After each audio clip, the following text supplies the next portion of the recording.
ළඟින් දුලෙනවා ඒගින්නෙන් නුඹ දැවේ මලේ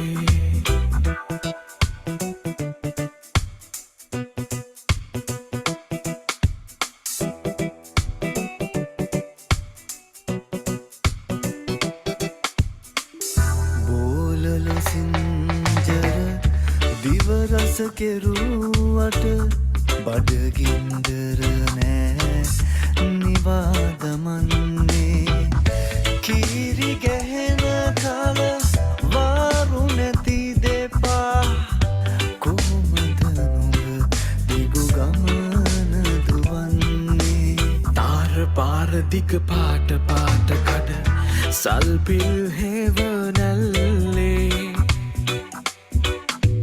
ගිනි හොළඟින් දූවිලි ඇවිලෙනවා ඒගින්නෙන් නුඹ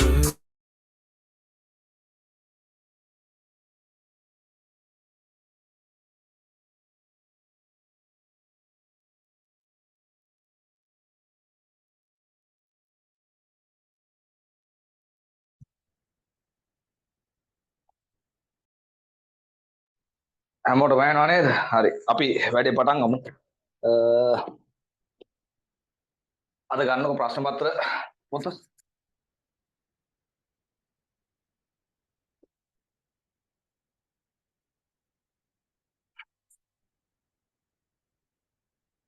රයිට් අද ප්‍රශ්න පත්‍ර තමයි සාකච්ඡා කරන්නේ. කියන්නේ ඔයාලා දන්නවා අපි ප්‍රශ්න පත්‍ර පන්තියේදී තෝරාගත්ත ප්‍රශ්න පත්‍ර කොටස් එහෙම නැත්නම් ප්‍රශ්න තමයි අපි කතා කරන්න යන්නේ. ඒතකොට අද ප්‍රශ්න පත්‍ර පන්තියට අදාළව ඔයාලා මම කියලා දෙන හැමදාම ලියා ගන්න ප්‍රශ්නයක් ගන්න කියලා. ඒ පොතක ලියා ගන්න කියලා මම කියලා දෙනවා නේ. හැමදාම ලියන ප්‍රශ්නේ පොතක ලියා ගන්න කියලා නේ. එතකොට මේ ලියන පොත ගන්න ප්‍රශ්න ලියන පොත.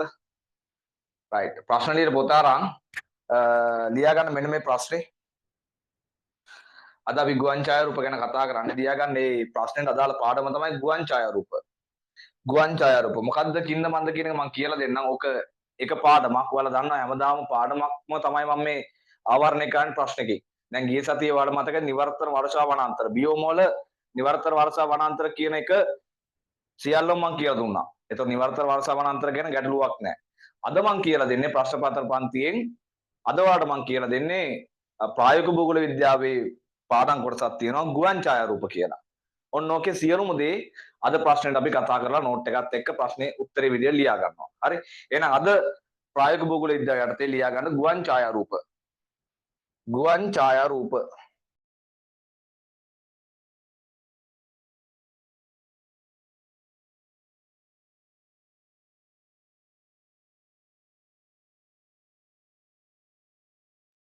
එතකොට දිනේ දාලා ප්‍රායෝගික භූගෝල විද්‍යාව කියලා ලියා ගන්න ගුවන් ඡායාරූප. මට තප්පරයක් දෙන්න. ඕකේ.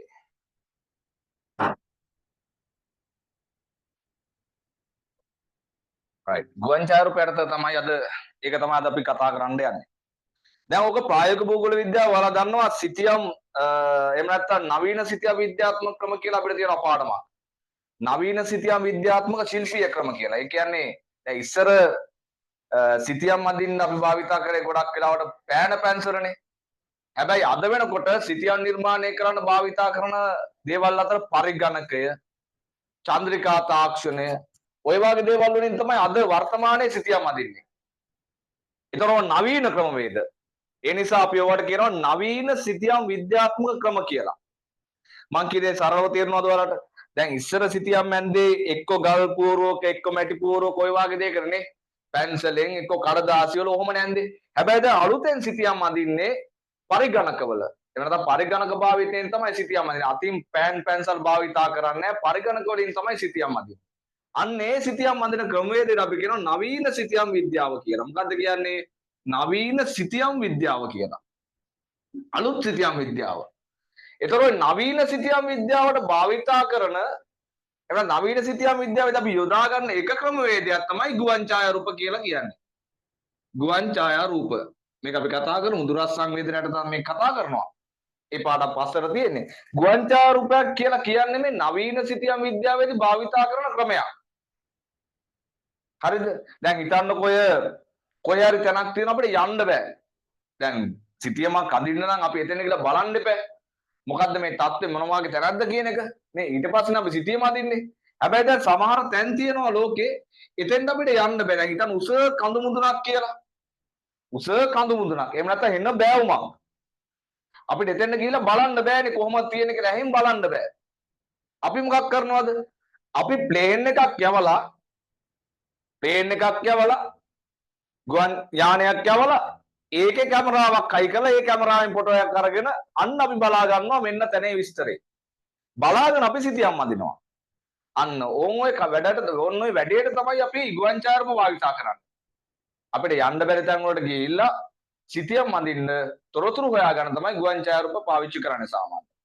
එතකොට එහෙම පාවිච්චි කරන ගුවන් ඡායාරූප වල ලක්ෂණ ගුවන් ඡායාරූප වර්ග ඔන්න ඔය කතන්දර තියෙනවා අපිට චුට්ටක් ඉගෙන ගන්න. ලොකුවට නෑ උතන.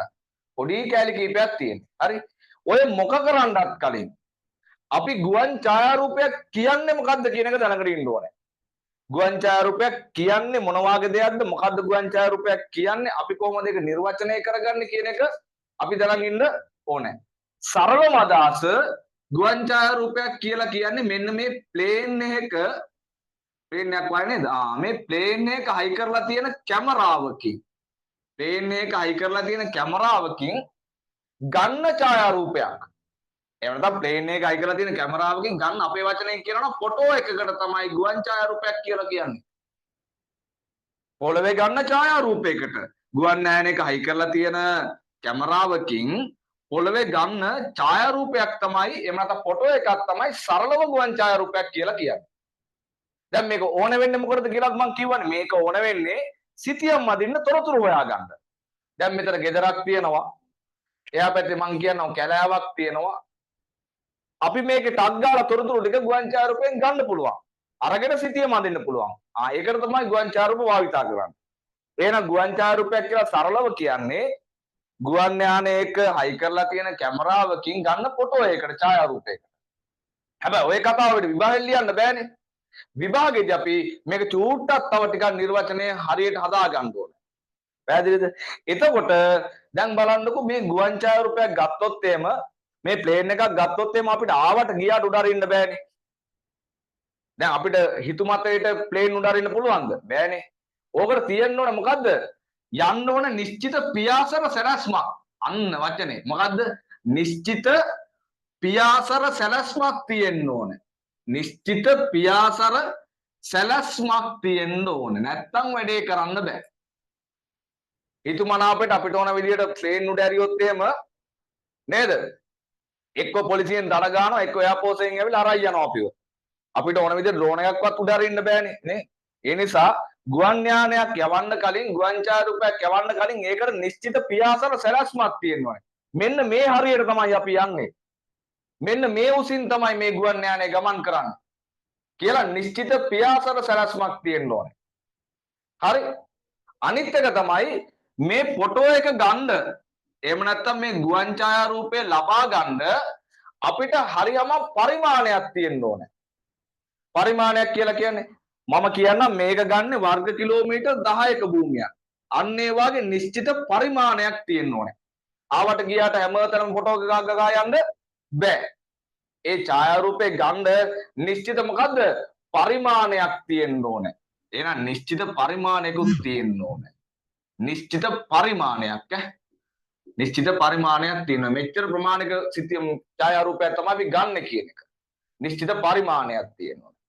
සහ අපි භූමියේ කොහේ හරි කොටසක් තෝරගන්න ඕනේ. දැන් හිතන්නකෝ අපි තෝරන් තියෙන ගම්පහ ටවුන් එක. ගම්පහ ටවුන් එකේ ෆොටෝ එක තමයි අපි ගන්නෙ. අන්න ඒ වාගේ භූමියේ යම්කිසි තැනක් අපි තෝරගන්න ඕනේ. ආවට ගියාට හැමතැනම ෆොටෝ එක ගන්න බෑ. ගුවන් ඡායාරූපයක නම් නිශ්චිත තැනක් එහෙම නැත්නම් භූමියේ තෝරාගත් තැනක් තියෙන්න ඕනේ. එහෙනම් මේකත් මේකේ ලක්ෂණයක්. මොකද්ද? භූමියේ තෝරාගත් කොටසක්. තෝරාගත් කොටසක්. මෙන්න මේ තුනම තිබ්බට පස්සේ තමයි අපි ඒකට ගුවන් ඡායාරූපයක් කියලා කියන්නේ. එහෙනම් අපි මේ තුනම ගලපගමු දැන් කොහොමද? ගුවන් ඡායාරූපයක් යනු නිශ්චිත පියාසර සැලැස්මකට අනුව නිශ්චිත පරිමාණයකින් යුක්තව භූමියේ තෝරාගත් කොටසක් ආවරණය වන පරිදි තව කැලලක් දැම්මා. ආවරණය වන පරිදි ලබා ගන්නා ඡායාරූපයක් අපි කියනවා ගුවන් ඡායාරූපයක් කියලා. එහෙනම් ගුවන් ඡායාරූපයක් කියලා කියන්නේ මොකද්ද? ගුවන් ඡායාරූපයක් යනු ගුවනේ නිශ්චිත පියාසර සැලැස්මකට අනුව නිශ්චිත පරිමාණයකින් යුක්තව භූමියේ තෝරාගත් කොටසක් ආවරණය වන ආකාරයට ලබා ගන්නා ඡායාරූපයක් ගුවන් ඡායාරූපයක් ලෙස හඳුන්වයි. එහෙනම් ගුවන් ඡායාරූපයක් කියලා කියන්නේ මෙන්න මේකටයි. මොකද්ද විභාගයට આવත් අපි ලියන්නේ ගුවන් ඡායාරූපයක් යනු කුමක්ද කියලා? මොකද්ද?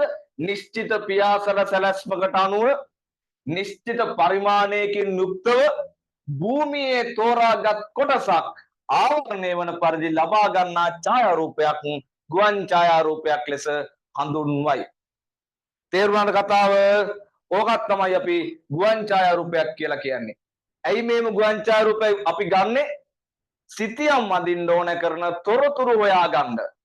භූමියේ තියෙන අපිට දකින්න බැරි තැන්වල අපිට යන්න බැරි තැන්වල සිතියමක් අදින්න ඕන නම් ඒ තැන කොහොමද තියෙන්නේ? ඒ තැන මොනවද තියෙන්නේ? ඔන්න ඔය කියන කතාවට අදාළව තොරතුරු හොයාගන්න තමයි ගුවන් ඡායාරූප අපි භාවිතා කරන්නේ. පැහැදිලිද කතාව? රයිට්. එහෙනම් ගුවන් ඡායාරූපයක් කියන එක ඔන්න ඔය විදිහට තමයි අපි නිර්වචනය කරගන්නේ. තේරුණාද විස්තරේ? රයිට්. එහෙනම් අපි මුලින් ඉඳන් චුට්ටක් මම කියලා දෙන්නම්. ආපහු හොඳට අහගන්න. ගුවන් ඡායාරූපයක් කියලා කියන්නේ සරලව කතාව තමයි ප්ලේන් එක හයි කරලා තියෙන කැමරාවකින් ගන්න ෆොටෝ එකක්. ඒකක් තමයි ගුවන් ඡායාරූපයක් කියලා කියන්නේ. ඇයි අපි ගුවන් ඡායාරූප ගන්නෙ? අපි ගුවන් ඡායාරූප ගන්නේ අපිට යන්න බැරි තැන්වල සිතියමක් අඳින්න ඕන නම් ඒ තැන්වල තොරතුරු ටික හොයාගන්න. ඒ තැන කොහමද තියෙන්නේ මොන වගේ තැනක්ද කියන එක බලා ගන්න තමයි අපි මේ විදිහට ගුවන් ඡායාරූපයක් ගන්න. ඒක අපි නිර්වචනය කරගත්තේ කොහොමද? මං කිව්වා ආවට ගියාට අපිට ප්ලේන් උඩ අරින්න බෑ. ඒකට තියෙනවනේ මොකද්ද? නිශ්චිත පියාසර සැලැස්මක්. එහෙනම් අපි නිර්වචනය කරන්නේ කොහොමද? නිශ්චිත පියාසර සැලැස්මකට අනුව නිශ්චිත පරිමාණයකින් යුක්තව භූමියේ තෝරාගත් කොටසක් ආවරණය වන ලෙස ලබා ගන්නා ඡායාරූපයක් ගුවන් ඡායාරූපයක් ලෙස හඳුන්වයි. ඔන්න ඕක තමයි ගුවන් ඡායාරූපයක් කියලා කියන්නේ. පැහැදිලිද කතාව? එහෙනම් මේක තමයි අපි නිර්වචනය එහෙම නැත්නම් ගුවන් ඡායාරූපයක් යනු කියන එකට තේලියා ගන්න ඕනේ. හරි. එහෙනම් ඔය ප්‍රශ්නෙට උත්තරේ මෙන්න මෙහෙම ලියමු. ප්‍රශ්නේ අපි ලියාගමු මුලින්ම. ප්‍රායෝගික භූගෝල විද්‍යාව ඒ යටතේ පාඩම තමයි ගුවන් ඡායාරූප. ප්‍රශ්නේ ලියාගන්න. ගුවන් ඡායාරූප තාක්ෂණය ගුවන් ඡායාරූප තාක්ෂණය පිළිබඳව හඳුන්වා ගුවන් ඡායාරූප තාක්ෂණය පිළිබඳව හඳුන්වා එහි ලක්ෂණ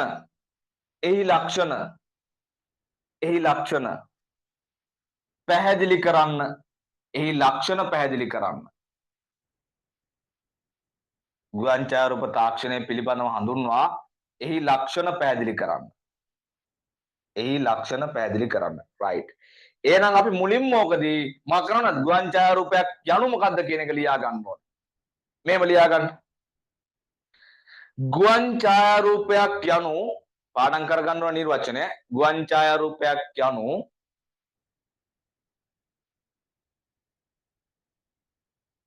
ගුවනේ සිට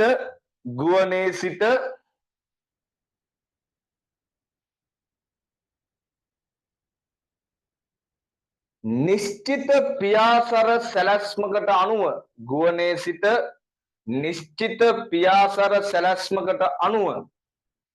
නිශ්චිත පියාසර සැලැස්මකට අනුව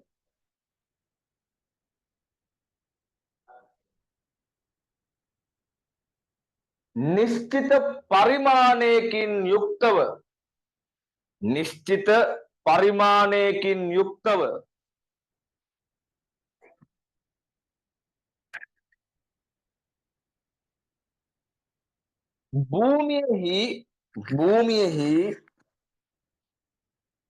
භූමියෙහි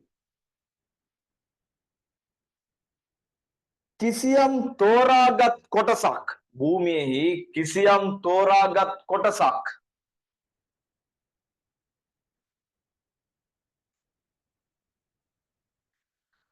ආවරණය වන ආකාරයට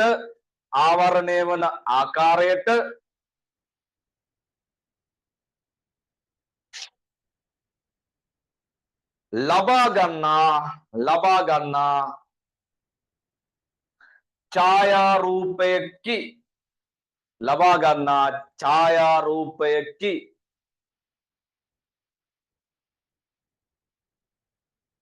එහෙනම් ඕකත් තමයි ගුවන් ඡායාරූපයක් කියලා කියන්නේ. ආපහු බලන්න නිර්වචනේ ආය පාඩම් කරගන්න ටක් ගාලා නිශ්චිත පියාසර සැලැස්මකට අනුව ගුවන් ඡායාරූපයක් යනු ගෝණයේ සිට නිශ්චිත පියාසර සැලැස්මකට අනුව නිශ්චිත පරිමාණයකින් යුක්තව භූමියෙහි තෝරාගත් කොටසක් ආවරණය වන ආකාරයට ලබා ගන්නා ඡායාරූපයකි. ඕකක් තමයි ගුවන් ඡායාරූපයක් කියලා අපි සරලව හඳුන්වන්නේ. පැහැදිලිද කතාව? රයිට්. එහෙනම් අපි ඒක ගැන පොඩි විස්තරයක් යටින් ලියා ගන්න කලින් අහගන්න. ඇයි මේ ගුවන් ඡායාරූප ගන්නෙ? මං කිව්වනේ මොකක් කරන්න ඕනේද? අර සිතියම් වලට සිතියම් අඳිනකොට අපි ඒ ප්‍රදේශවල අපි ඒවට කියනවා ශේස්ත්‍රීය මිනුම් කියලා. ප්‍රදේශවල තියෙන දේවල් වලට එහෙම නැත්නම් ප්‍රදේශවල තියෙන එක ලක්ෂණ වලට අපි කියනවා ශේස්ත්‍රීය මිනුම් කියලා. ඔය එක පැතිවල තියෙන ශේස්ත්‍රීය මිනුම් ගන්න බැරි තැන් වලට ගිහිල්ලා තොරතුරු හොයාගන්න තමයි අපි ගුවන් ඡායාරූප භාවිතා කරන්නේ.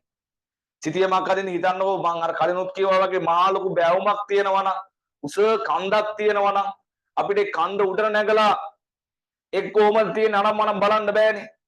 යන්නත් අමාරුයි. ප්‍රශ්න ගොඩයි. ඒ නිසා ගුවන් ඡායාරූප භාවිතා කරන ප්‍රධාන වශයෙන් මෙන්න මේ වාගේ යන්න බැරි තැන්වල අපිට භෞතිකව පයින් හරි මොකකින්වත් යන්න බැරි තැන්වල තොරතුරු ලබා ගන්න තමයි ගුවන් ඡායාරූපයක් ප්‍රධාන වශයෙන් භාවිතා කරන්නේ. සිතියම් අදිද්දී. රයිට්. ඒක අපි චුට්ටක් යටින් ලියාගමු ඡේදයක් විදියට. ගුවන් ඡායාරූප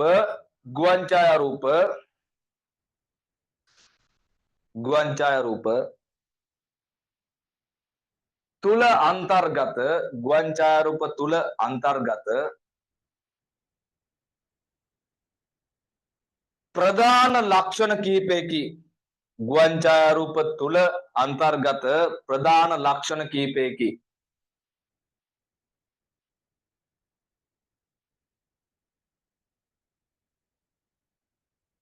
ඒ අනුව පල්ලෙන් පළට දාගන්න.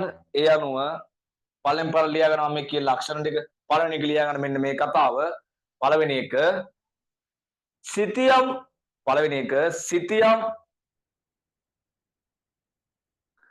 සකස් කිරීමේදී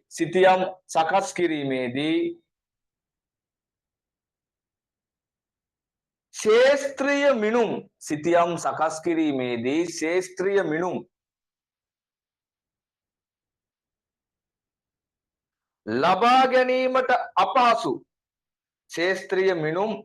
ලබා ගැනීමට අපහසු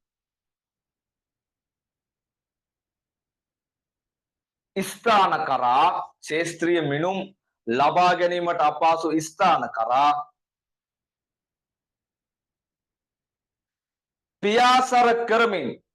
පියාසර කරමින් ඒ කියන්නේ පේන්නේ ගිහිල්ලා පියාසර කරමින්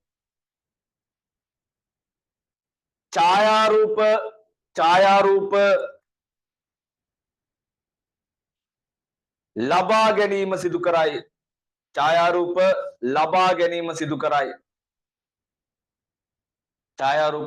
ලබා ගැනීම සිදු කරයි. ඒක තමයි ගුවන් ඡායාරූපකේ තියෙන පළවෙනි ලක්ෂණය. යන්න බැරි තැන් වලට ගිහිල්ලා ඡායාරූප ගන්නවා. ඒක පළවෙනි ලක්ෂණය. අනිත් එක තමයි ගුවන් ඡායාරූපයක් ගන්නකොට දැන් හිතන්නකෝ මෙතන කැලෑවක් ඔන්න ගහක් තියෙනවා. මේ ගහ උඩ කුරුල්ලෙක් වහලා ඉන්නවා. ලස්සන කුරුල්ලෙක් වහලා ඉන්නවා. හරි. එතනින් ගියාට පස්සේ මෙතන ගෙයක් තියෙනවා. මේ ගේ ඉස්සරහා ගෙයි අයිතිකාරයා ඉන්නවා. දැන් මේ වෙලාවට ඔන්න ප්ලේන් එකක් එනවා. ගුවන් ඡායාරූප ගන්න ප්ලේන් එකක් එනවා. ඇවිල්ලා ෆොටෝ එකක් ගන්නවා. දැන් මෙන්න මේකේ ඡායාරූපයක් ගත්තා. දැන් බලන්නකෝ මේ ගුවන් ඡායාරූප වල තියෙන අනිත් ලක්ෂණය තමයි මේ ගුවන් ඡායාරූප වල තියෙන්නේ එවෙලේ එදා එතන තිබ්බ විදිය තමයි ගුවන් ඡායාරූප වල තියෙන්නේ. ඒ කියලා කියන්නේ දැන් මෙතන මිනිහා ඉන්නවා නම් ඌත් ගුවන් ඡායාරූපයට අහු වෙනවා. කුරුල්ලා ඉන්නවා නම් කුරුල්ලත් අහු වෙනවා. එහෙනම් ගුවන් ඡායාරූපයක් කියලා කියන්නේ තනිකරම පවත්නා ස්වභාවයෙන්ම තොරතුරු ගන්න පුළුවන් ක්‍රමවේදයක්. එමෙතන ගුවන් ඡායාරූපයේ ප්‍රධාන ලක්ෂණයක් තමයි එවෙලේ එතන තිබ්බ විදියටම තමයි ඡායාරූපයට ඒක ගන්න පුළුවන් වෙන්නේ. දැන් චන්ද්‍රිකා ප්‍රතිබිම්බය මෙහෙම නෙමෙයි. චන්ද්‍රිකා ප්‍රතිබිම්බ ගත්තොත් එහෙම චන්ද්‍රිකාවක් තියෙන සෑහෙන උඩනේ. ඒ වගේන් ගන්න ඡායාරූපයක් ප්‍රතිබිම්බයක් සාමාන්‍ය වෙනස්. මේ වාගේ තියෙනවා ඒ විදිහටම අහුවෙන්නේ නැහැ. ඒක නිකක් අපහැදිලිතාවයෙන් යුක්තව එහෙම නැත්නම් හොයන්න අමාරුයි චන්ද්‍රිකා ප්‍රතිබිම්බයක් සාමාන්‍ය බැලු බැලමට මොකද්ද කියලා අඳුර ගන්න අමාරුයි. නමුත් ගුවන් ඡායාරූපය එහෙම නෙමෙයි. ඒ විදිහට එදා ඒ ගන්න වෙලේ තිබ්බ විදිහටම තමයි ගුවන් ඡායාරූපයක තොරතුරු ටික තියෙන්නේ. දැන් මිනිහා ඉන්නවා එතන, ගහක් තියෙනවා, කුරුල්ලත් වාර ඉන්නවා, ෆොටෝ එක ගත්තා මේ ඔක්කොම එතන තියෙනවා. ඒ නිසා අපි මේකට කියනවා යථාදර්ශී නිරූපණයක් කියලා. මොකද්ද කියන්නේ? යථාදර්ශී නිරූපණයක් කියලා. ගුවන් ඡායාරූපයක් කියලා කියන්නේ යථාදර්ශී නිරූපණයක්. ඇත්ත ඇති සැටියෙන් තියෙන විදියටම එදා එතන තිබ්බ විදියටම ෆොටෝ එක ගන්න පුළුවන්. එහෙනම් ගුවන් ඡායාරූපයක තියෙන දෙවෙනි ලක්ෂණය තමයි මෙන්න මේක. ගුවන් ඡායාරූපයක් යථාදර්ශී නිරූපණයක් වීම. ඒකත් අපි ලියාගමු ඊළඟ කරුණු විදියට. ලබා ගන්නා ඊළඟ කරුණ ලබා ගන්නා අවස්ථාවෙහි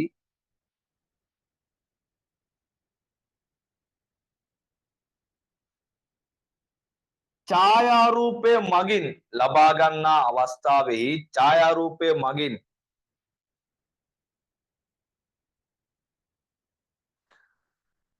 ආවරණය කරනු ලබන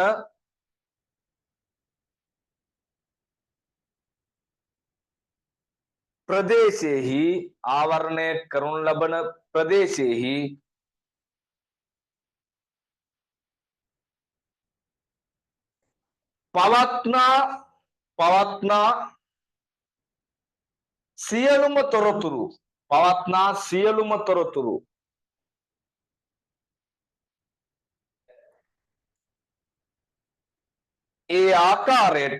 පවත්නා සියලුම තොරතුරු ඒ ආකාරයටම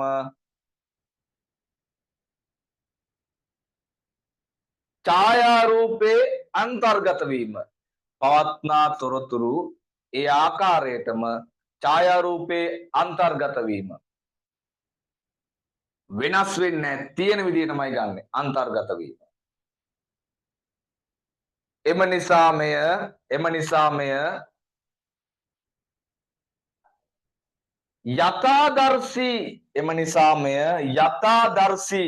යථාදර්ශී අනුරූපයක් ලෙස හඳුන්වයි. ඔය වචන වලට බය වෙන්න එපා. යථාදර්ශී අනුරූපයක් ලෙස හඳුන්වයි. ඒ කියලා කියන්නේ තියෙන විදියටම තියෙනවා කියන එක. යථාදර්ශී අනුරූපයක් ලෙස හඳුන්වයි.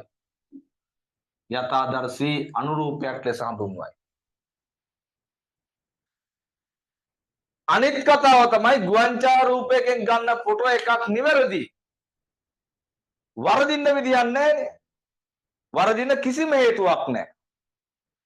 කැමරාව හොඳයි නම් ප්ලේන් එක එහෙම හොල්ලන්න නැතුව ලස්සන ෆොටෝ එක අරන් තියෙනවා නම් ෆොටෝ එක නිවැරදි. ආයේ එහෙමෙන් අඩුපාඩු අර චන්ද්‍රිකා ප්‍රතිබිම්බ වල වගේ අරන් හදාගන්න දෙයක් නැහැ. චන්ද්‍රිකා ප්‍රතිබිම්බයක් චන්ද්‍රිකාවකින් අරගෙන ආපහු ඒක කම්පියුටර් එකට දාලා හදාගෙන තමයි බලන්නේ. හදිස්සිය හරි හදද්දි වැරදුනොත් ඉවරයි වැඩේ. ප්‍රතිබිම්බෙන් ඇති වැඩක් නැහැ. හැබැයි ගුවන් ඡායාරූපේම නෙමෙයි. නිවැරදි. වැරද්දක් නැහැ මේකේ. එහෙනම් ගුවන් ඡායාරූප වල ඊළඟ තියෙන ලක්ෂණය තමයි අන්තර්ගත වෙලා තියෙන තොරතුරු නිවැරදි. ගුවන් ඡායාරූපයක අන්තර්ගත වෙලා තියෙන තොරතුරු ටික නිවැරදි. වැරදි නැහැ. ඕක තමයි ඊළඟ ලක්ෂණය. ඒකත් අපි ලියාගමු.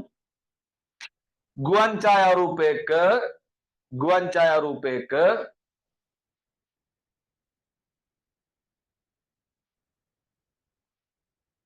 අන්තර්ගත වී ඇති තොරතුරු ගුවන් ඡායාරූපයක අන්තර්ගත වී ඇති තොරතුරු නිවැරදි වීම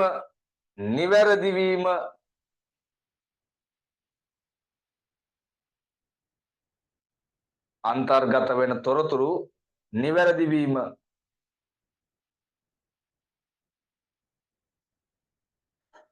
හරි අනිත් ලක්ෂණය තමයි දැන් සිතියමක් අඳින අපිට හදිස්සි වැඩි දැන් හෙට වෙනකොට සිතියම ඇඳලා තියෙන්න ඕනේ යන්නත් අමාරුයි කන්දක් උඩ පැත්තක තමයි සිතියම අඳින්න තියෙන්නේ මාර වැඩි දැන් මොකද කරන්නේ අපි ටක් ගාලා එවලම ප්ලේන් එකක් යවලා ඊතර ගුවන් ඡායාරූපයක් අරගෙන එවෙනම ෆොටෝ එක අරන් ටක් ගාලා සිතියම අඳිනවා එහෙනම් ගුවන් ඡායාරූප වලින් සිතියම් අඳින්න යන වෙලාව අඩුයි වෙනකම වේද වාගේ නෙමෙයි ගියා ටක් ගාලා ෆොටෝ එක ගැව්වා ඒකමම අපි ඡායාරූපේ බැලුවා සිතියම ඇඳා එහෙනම් ගුවන් ඡායාරූප වල ඊළඟ ලක්ෂණය තමයි මේකට වැය වෙන කාලය අඩුයි ඕම් වැඩි කාලය ගොඩක් අඩුයි ඉක්මනින් අපිට සිතියම අඳින්න පුළුවන් ආයේ බල ඉන්න දෙයක් නැහැ හදලා දෙනකන් ඉන්න දෙයක් නැහැ හදන්න දෙයක්වත් නැහැ ටක් ගාලා ෆොටෝ එක ගැව්වා බැලුවා සිතියම ඇඳා එහෙනම් ගුවන් ඡායාරූප වලින් සිතියම් නිර්මාණය කරද්දී වැය වෙන කාලය අඩුයි ඒකත් ඊළඟ ලක්ෂණය ලියාගමු අපි ගුවන් ඡායාරූප මගින් සිතියම් නිර්මාණය කිරීම සඳහා ගුවන් ඡායාරූප මගින් සිතියම් නිර්මාණය කිරීම සඳහා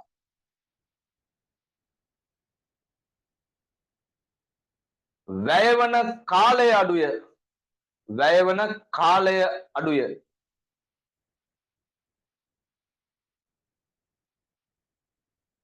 right එහෙනම් ඔන්න ගුවන් ඡායාරූප ලක්ෂණ අපි කතා කරේ ඔය මොනවද ශාස්ත්‍රීය මිනුම් යන්න බැරි තැන් වල තොරතුරු ලබා ගන්න පුළුවන් ඒක තමයි ප්‍රධාන ලක්ෂණය මේකේ තියෙන දේවල් නිවැරදි එහෙම නැත්නම් මේකේ තියෙන්නේ ඒ වෙලාවේ ඒ විදිහටම තිබෙව්වා යථාදර්ශී අනුරූපයක් ගුවන් ඡායාරූපයක් කියලා කියන්නේ ඒ වගේ මේකේ තියෙන තොරතුරු හරි නිවැරදි වැරදි නැහැ සහ මේකට වැය වෙන කාලය අඩුයි ඔන්න ගුවන් ඡායාරූප ලක්ෂණ ටික ලොකුවට හිතන්න එපා ඔක ගුවන් ඡායාරූපයක් කියලා කියන්නේ ප්ලේන් එක අයි කරලා තියෙන කැමරාවකින් ගන්න ෆොටෝ එකක් ඒකේ තියෙන ලක්ෂණ ටික තමයි මෙන්න මේ ටික සරලව හිතන්න මේක පාඩම් කරගන්න දෙයක් නැහැනේ යන්න බැරි තැන් වලට ප්ලේන් එකක් කියලා ෆොටෝ එකක් ගන්නවා කියන එක පාඩම් කරන දෙයක්ද නැහැනේ ඒකේ තොරතුරු එවෙලෙම තිබ්බේවා තමයි තියෙන්නේ කියන එකත් පාඩම් කරන දෙයක්ද නැහැ මේ හරි ලේසි ඔළුවට දාගන්න වැඩි හිතන්න එපා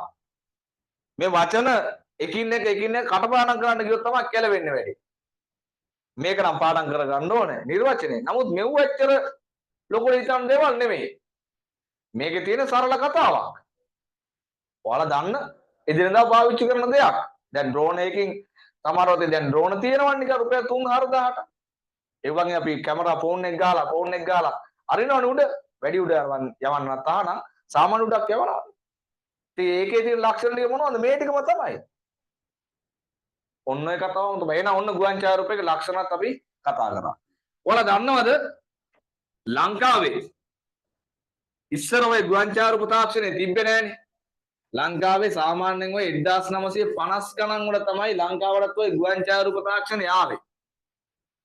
පේන් වලින් ෆොටෝ ගන්න කතාව ආවේ 1950 ගණන් වල. එතකන් ලංකාවේ හැඩේ කොහමද කින්ද මන්ද උඩින් බලලා තිබ්බේ නැහැ.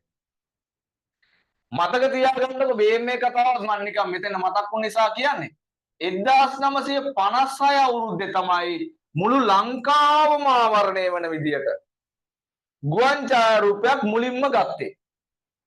ලංකාවම ආවරණය වෙන විදියට ගුවන් ඡායාරූපයක් ප්ලේන් එකේ ඉඳන් මුලින්ම ගත්තේ 1956 අවුරුද්දේ. ඔන්න ඔය කතාව පොඩ්ඩක් මතක තියාගන්න නිකන්.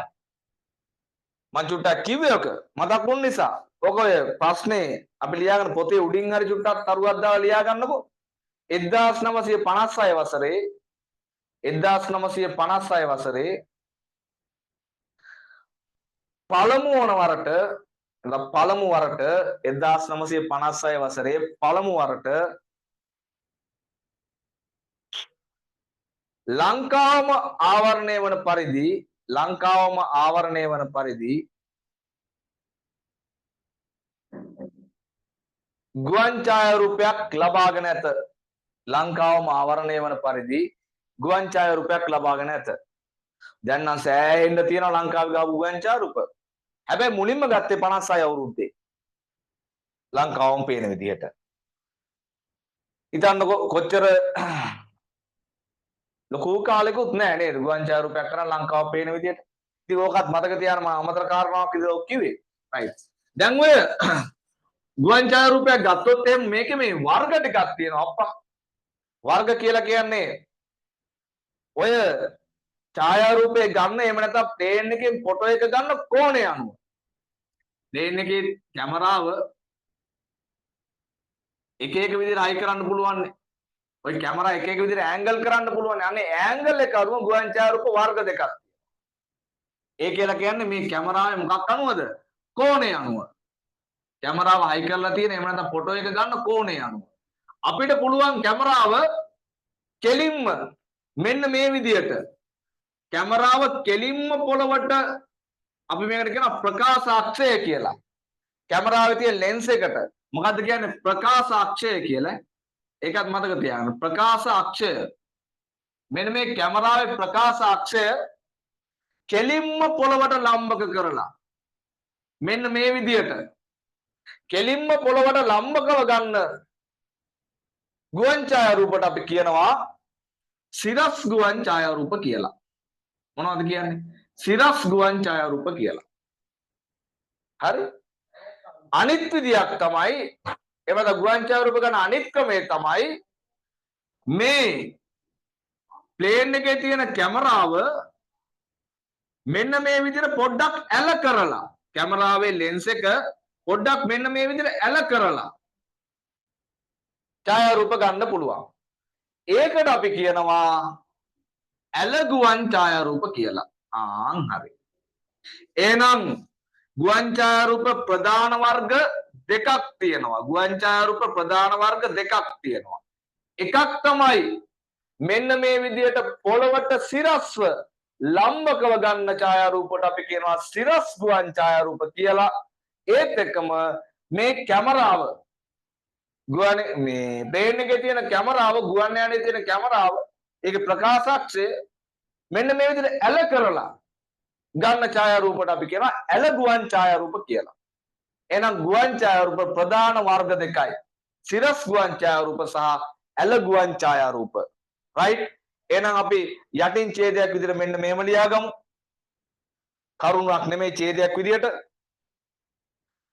ගුවන් ඡායාරූප ලබා ගන්නා කෝණය අනුව ගුවන් ඡායාරූප ලබා ගන්නා කෝණය අනුව ප්‍රධාන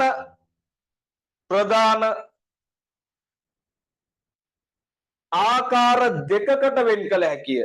ප්‍රධාන ආකාර දෙකකට වෙන් කළ හැකිය. ප්‍රධාන ආකාර දෙකකට වෙන් කළ හැකිය. එක සිරස්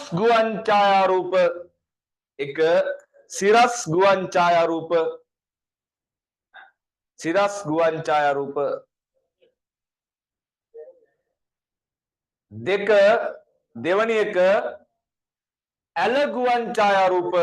දෙවැනි එක ඇල ගුවන් ඡායාරූප ඇල කරලා ගන්නවා. ඇල ගුවන් ඡායාරූප.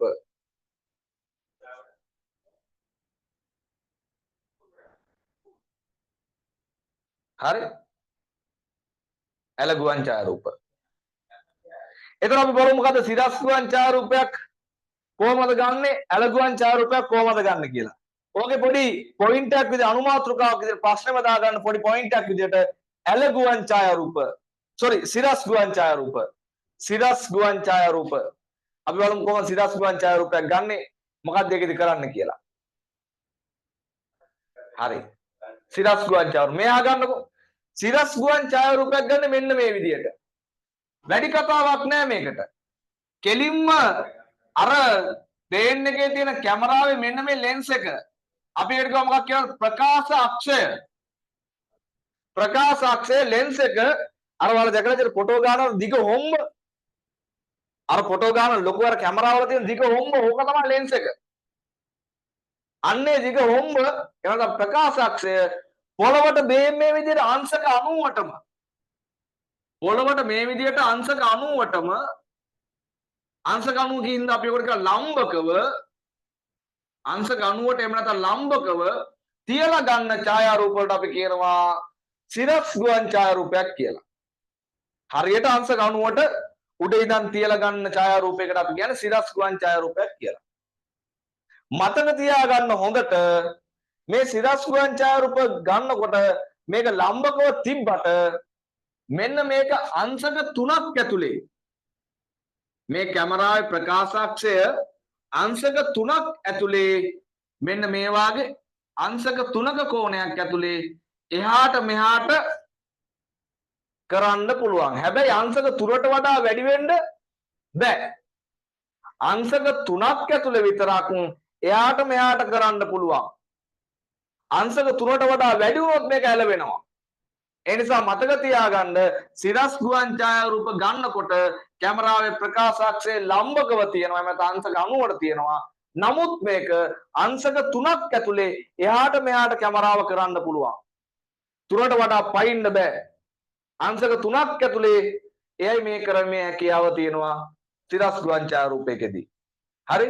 එහෙනම් සිරස් ගුවන් ඡායාරූපයක් කියලා කියන්නේ පොළවට සිරස්ව එහෙම නැත්නම් අංශක 90ට ලම්බකව ලබා ගන්නා ඡායාරූපයකට අපි කියනවා සිරස් ගුවන් ඡායාරූපයක් කියලා.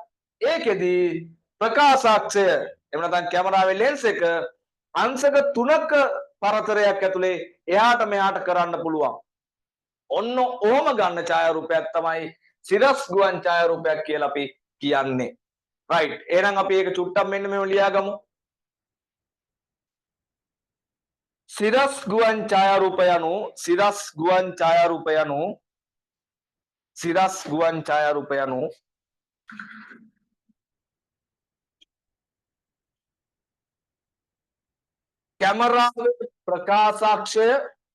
කැමරාවේ ප්‍රකාශාක්ෂය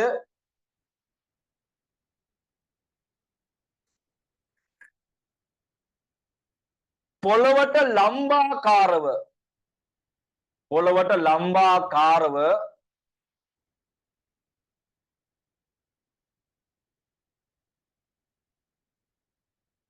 තබා ගැනීම මගින්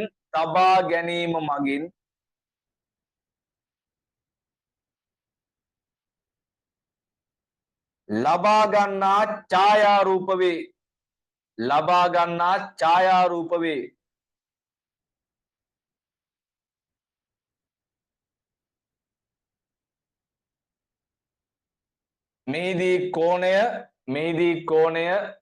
මේදී ඡායාරූපය ලබා ගන්නා කෝණය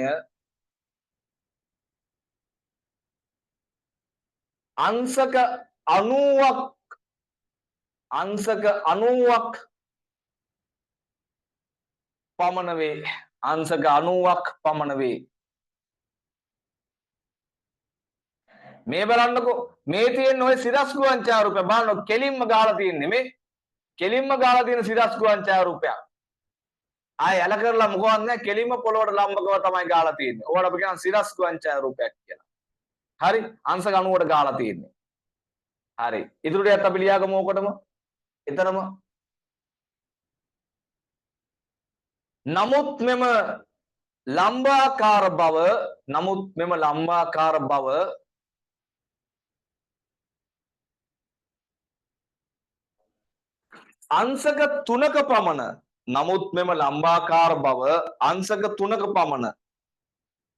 අංශක 3ක පමණ පරාසයක් තුල අංශක 3ක පමණ පරාසයක් තුල අඩු වැඩි කළ හැකිය. අංශක 3ක පමණ පරාසයක් තුල අඩු වැඩි කළ හැකිය. අඩු වැඩි කළ හැකිය. මේක මෙහාට 3ක් ගන්න පුළුවන්, මෙහාට 3ක් ගන්න පුළුවන්. 3ක් ඇතුලේ විතරයි. 3ට වැඩි වෙන්න බෑ. අඩු වැඩි කළ හැකිය. right.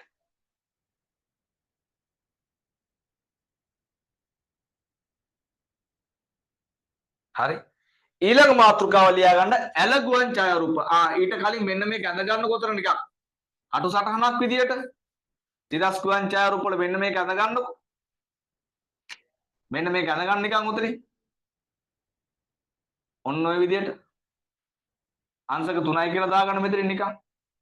නිකන් තේරෙන විදියට ඇඳ ගන්න. රූප සටහන් අඳින්න ඕනේ නැහැ නිකන්.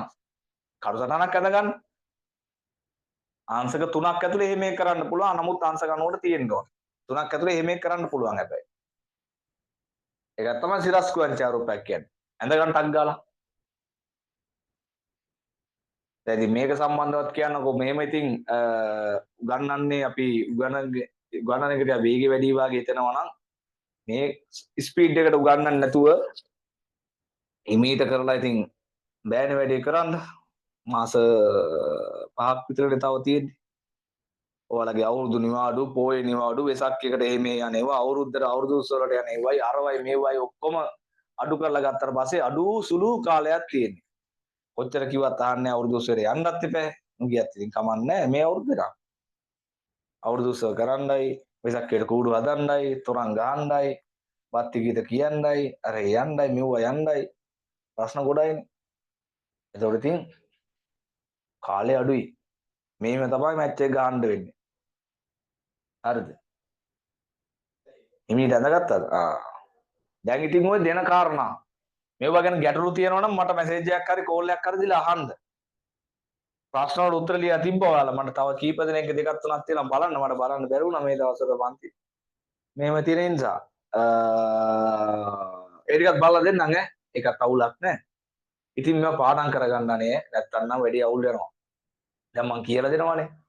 කියලා දෙන එක ඔයාලට තියෙන බලා ගන්න. හරිද? නැත්තම් නම් අමාරුයි ඈ.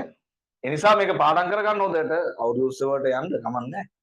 හරි එහෙනම් දෙවෙනි එක මේ ඇලගුවන් ඡායාරූප දෙවෙනි පොයින්ට් එක දාගන්න ඇලගුවන් ඡායාරූප. ඇලගුවන් ඡායාරූප ඇල. දැන් මේක තේරෙනවනේ. අරක සිරස් ගුවන් ඡායාරූප නම් දෙවෙනි එක තමයි ඇලගුවන් ඡායාරූප ඇල. මේකේ වැඩේ කැමරාවේ ප්‍රකාශාක්ෂය ඇල කරනවා. ගුවන් යානයේ තියෙන කැමරාවේ ලෙන්ස් එක ඇල කරනවා. හරිනේ. ඇලගුවන් ඡායාරූපයක්. මේක ඇල කරලා ගන්නවා මෙන්න මෙහෙම. ඕකට අපි කියන ඇලගුවන් ඡායාරූප කියලා. පැහැදිලිද? කොච්චරක් ඇල කරනවද සාමාන්‍යයෙන්? අංශක ගාන අංශක 3ට වඩා ඇල කරනවා මේක මතක තියාගන්න.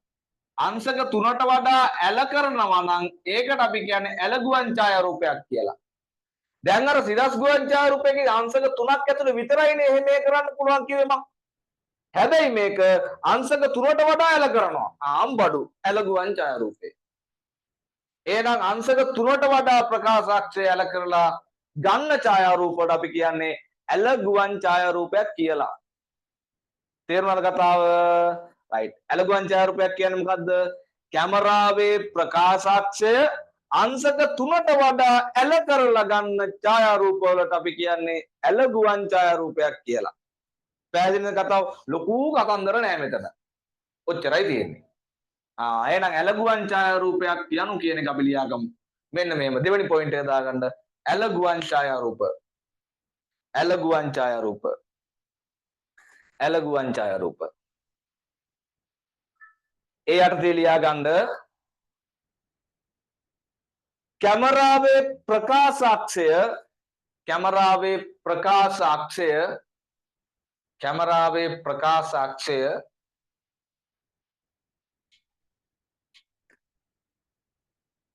පොළවට ලම්බාකාරව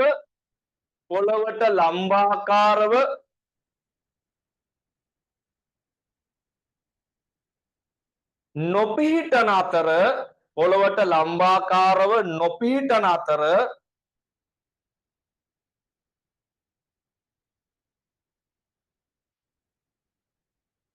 ප්‍රකාශ අක්ෂය ප්‍රකාශ අක්ෂය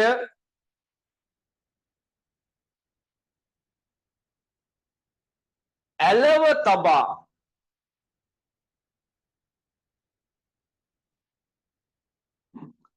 ලබා ගන්නා ඡායාරූප වේ ලබා ගන්නා ඡායාරූප වේ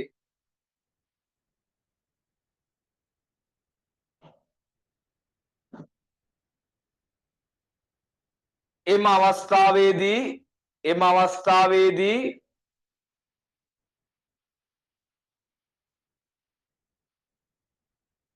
ප්‍රකාශන අක්ෂයේ එම අවස්ථාවේදී ප්‍රකාශන අක්ෂයේ ආනතිය කියන්නේ මේ කෝණය ගන්න කෝණය ආනතිය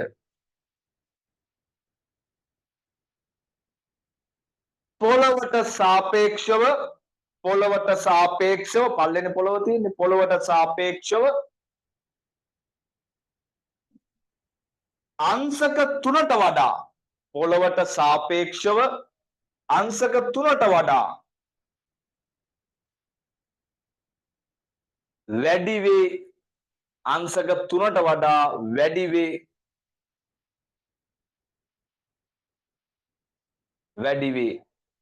හරි එහෙනම් ඔන්න ප්‍රධාන ගුවන් ඡායාරූප වර්ග දෙක ඉගෙන ගත්තා ප්‍රශ්න තියෙද නෑනේ ප්‍රශ්න නෑ එකක් තමයි සිරස් ගුවන් ඡායාරූප කියලා කියන්නේ ඒක මතක තියාගන්න පොළවට ලම්බකව එහෙම නැත්නම් අංශක 90ට ගන්න ඡායාරූපයට අපි කියවා සිරස් ගුවන් ඡායාරූපයක් කියලා කැමරාවේ ප්‍රකාශාක්ෂය පොළවට ලම්බකව අංශක 90ට ගන්න ඡායාරූපයට අපි කියවා සිරස් ගුවන් ඡායාරූපයක් කියලා ඒක මතක තියාගන්න තව බං කාරණාවක් කියලා දුන්නා මොකද්ද මේකේ මේ කැමරාවේ ප්‍රකාශාක්ෂය අපිට අංශක 3ක් ඇතුලේ විතරක් ඊට වැඩිය බෑ අංශක 3ක් ඇතුලේ විතරක් එයාට මෙයාට පරාසයක් ඇතුලේ විතරක් එයාට මෙයාට කරන්න පුළුවන් හැබැයි 3ට වඩා වැඩි වෙන්න බෑ ඒකත් තමයි සිරස් ගුවන් ඡායාරූපයක් කියලා කිව්වේ දෙවෙනි ඡායාරූප වර්ගය තමයි ඇල ගුවන් ඡායාරූප මේකේ කතාව තමයි පොළවට ලම්බකව නෙමෙයි ඇල කරලා ගන්න ඡායාරූප අපි කියව ඇල ගුවන් ඡායාරූප කියලා ඒකෙදි කැමරාවේ ප්‍රකාශාක්ෂය ලෙන්ස් එක අංශක 3ට වඩා ඇලව පිටලා තමයි ඇලව තියලා තමයි ගන්නෙ ඕවට අපි කිව්වා ඇල ගුවන් ඡායාරූප කියලා දැන් මේ හිතන්නකෝ දැන් ඔන්න ගුවන් ඡායාරූප වර්ග දෙක ඉවරයි ඔච්චරයි ලොකු දෙයක් නෑනේ හරි දැන් මේ ඇල කරලා ගන්න ඡායාරූපය තව ටිකක් ඇල කරොත් දැන් මේ මැලට තියෙන එක තව ටිකක් ඇල කරනවා ඕනවටත් වඩා ඇල කරනවා එතකොට මෙන්න මෙව්වට අපි කියනවා තිරස් ගුවන් ඡායාරූප කියලා ඒක අපිට ඉගෙන ගන්න නෑ නමුත් මතක තියාගන්න ප්‍රකාශාක්ෂය ගොඩාරියක් ඇල කරලා මෙහෙමම ඇල කරනවා සෑහෙන්න ඇල කරලා ගන්නවට අපි කියනවා තිරස් ගුවන් ඡායාරූප කියලා ඒව අපිට විශේෂ නිර්දේශ ඉගෙන ගන්න නෑ නමුත් මතක තියාගන්න එහෙනම් ගුවන් ඡායාරූප මේ තිරස් විදියට ගන්නත් පුළුවන් ඈ සෑහෙන්න ඇල කරලා ඒකත් අපි යටින් ලියාගමු උතන ඇල ගුවන් ඡායාරූප ඇඳගෙන ඉන්නකො චුට්ටක් මෙතනින් ඇල ගුවන් ඡායාරූපයක් නිකන් ඇඳ ගන්න නිකන් සටහනක් අපි මේවා GIS වල උගන්වනවා අපව එතකොට නම් මෙච්චර විස්තරයක් කරන්න ඕනේ නැහැ ඔයාලා දන්නවනේ ඇල ගුවන් ඡායාරූපයක් ඇඳ ගන්න කොතනේ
හරි නේද?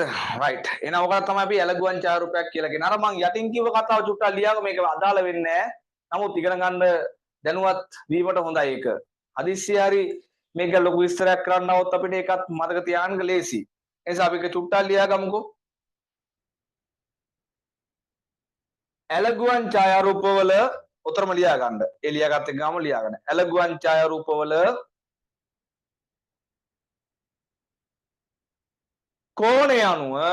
කෝණය අනුව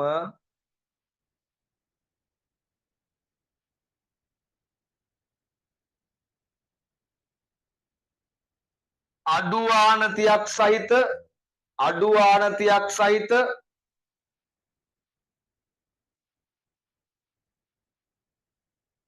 කමාවක් දාලා වැඩි ආනතියක් සහිත අඩු ආනතියක් සහිත කමාවක් දාලා වැඩි ආනතියක් සහිත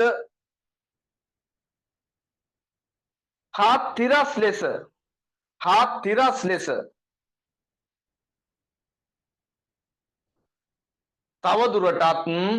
තිරස් ලෙස තවදුරටත් වර්ග කළ හැකි වේ. තිරස් ලෙස තවදුරටත් වර්ග කළ හැකි වේ. මේ බලන්නකෝ මේ තියෙන ඇලගුවන් ඡායාරූපයක්. ඔය ගාලා තියෙන ඇලට. එතකොට අර උඩින් බලන විදිය නෙමෙයි වෙනස් විදියකට පේන්නේ. 3D පේනව නේද? මේ කන්දේම බලන්නකො මේ 3D විදියට පේනවා. දැන් අර තිරස් ගුවන් ඡායාරූපයක් ගැව්වනම් ඒකෙන් පේන උඩ කැල විතරයි නෝ. ඔලු ටික විතරයි. මේ වගේ හැම එකක්ම පේනවා. ඔලුත් පේනවා. බදත් පේනවා. නේද? මේ හැම එකක්ම පේනවා. ඇලගුවන් ඡායාරූපයක් කියලා කියන්නේ මෙන්න මේ වාගේ එකට. හරි? එහෙනම් ඔන්න ගුවන් ඡායාරූප වර්ග දෙක. ඔච්චරයි. ගුවන් ඡායාරූප ලේසි නේද? ලේසි. හැබැයි මතක තියාගන්න සුට්ටක් අමාරුයි. මතක තියාගන්න අමාරු පාඩම් කරන්න නැති. හරි එහෙනම් ගුවන් ඡායාරූප ගැන ලියපු අපි ප්‍රශ්නෙට උත්තරේ අපි ඔගේ අවාසියකුත් ලියාගෙන මෙවර කරමුකෝ. දැන් ගුවන් ඡායාරූප වල වාසි නේ අපි ලක්ෂණ යටතට කතා කරේ. කාලය අඩුයි අනම්මනම් කතන්දර. ඕක ඉතින් අවාසිත් තියෙනවා පොඩි අවාසි ටිකක්. මොනවද දන්නවද? ඒ ටිකත් අපි යටින් ලියාන ප්‍රශ්නෙට උත්තර ඉවර කරමු. ලක්ෂණ ඔක්කොම හරිනේ එතකොට. කතන්දර ඔක්කොම ඉවරයි. දැන් ඔය ගුවන් ඡායාරූප වල තියෙන අවාසි තමයි එකක් තමයි ඔය ප්ලේන් එකක් යවන්න.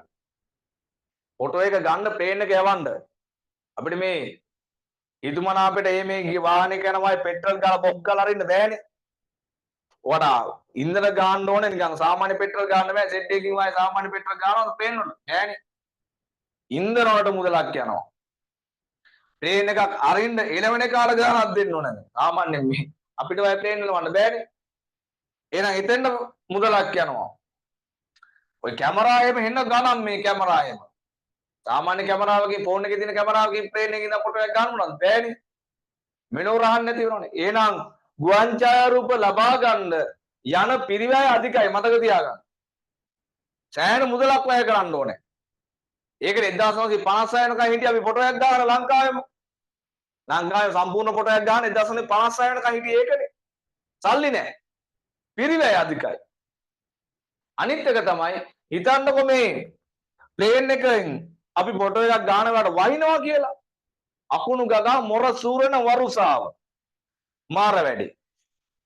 ෆොටෝ එක ගන්න පේනවද? නැහැ. එහෙනම් කාලගුණික తত্ত্বය යහපත් වෙන්න ඕනේ. හැම වෙලේම ගන්න බෑ. ඒකත් අවශ්‍යයි. අනිත් එක තමයි ඉතින් ගුවන් ඡායාරූපයක් ගන්න සාමාන්‍යයෙන් පැහැදිලිව ගන්න. පැහැදිලිව ගුවන් ඡායාරූපෙන් හරියට තොරතුරු ටික බලා ගන්න නම් පොඩි ප්‍රදේශයක් වෙන්න ඕනේ. ලොකු ප්‍රදේශයක ෆොටෝ එක ගන්න පුළුවන්. හැබැයි පැහැදිලි නෑ වැඩි. දැන් ලංකාවම ආවරණය වෙන්න ගත්තට අපිට හැම එකම zoom කරලා ලස්සන බලන්න පුළුවන් බෑ. එහෙම බෑ. එහෙනම් ගුවන් ඡායාරූප ගන්නකොට ආවරණය වෙන ප්‍රදේශය කුඩා භූමි ප්‍රදේශයක් වෙන්නේ. පොඩි ප්‍රදේශයක තමයි ගොඩක් වෙලාවට පැහැදිලි ඡායාරූපයක් ගන්න පුළුවන් වෙන්නේ. ඔන්න ඔය අවාසි ටිකක් මේකේ තියෙනවා. ඒ ටිකත් අපි යටින් ඡේදයක් විදිහට වෙනම ලියාගමු මෙන්න මේව. ගුවන් ඡායාරූප ලබා ගැනීමේදී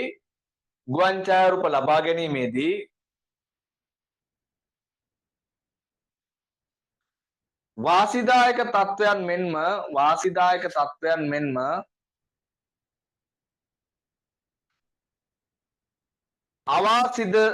අවාසිද හඳුනාගත හැකිය. අවාසිද හඳුනාගත හැකිය.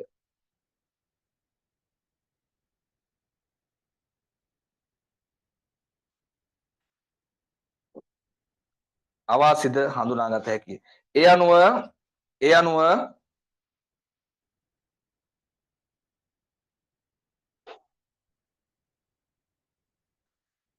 පල්ලෙන් පල ලියා ගන්න පළවෙනි කරුණ පිරිවැය අධිකව වැයවීම. පිරිවැය අධිකව වැයවීම.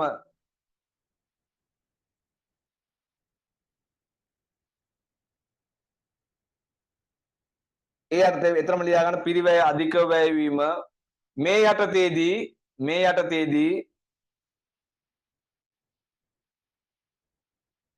ගුවන් යානය සඳහා ඉන්ධන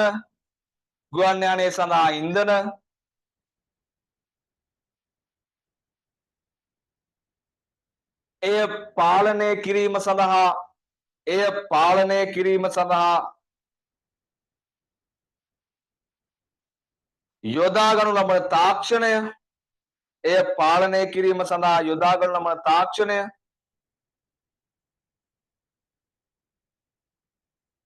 යන කරුණු සඳහා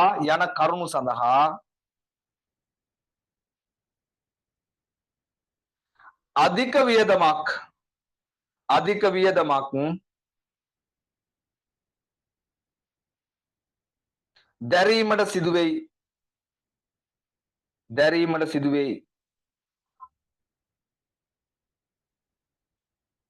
දැරීමට සිදුවෙයි. ඊළඟ කරුණ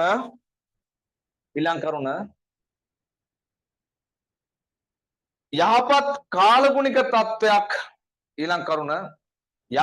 කාලගුණික තත්ත්වයක් පැවතීමේ අවශ්‍යතාවය.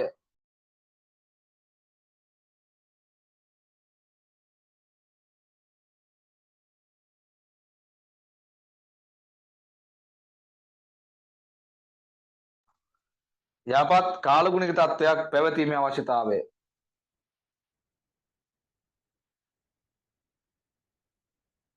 එතරම් ලියා ගන්න මේ අනුව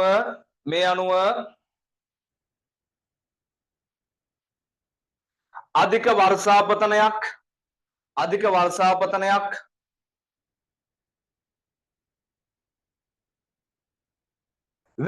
වැනි අයහපත් කාලගුණික තත්ත්වයන් අධික වර්ෂාපතනයන් වැනි අයහපත් කාලගුණික තත්ත්වයන් පවතින අවස්ථාවලදී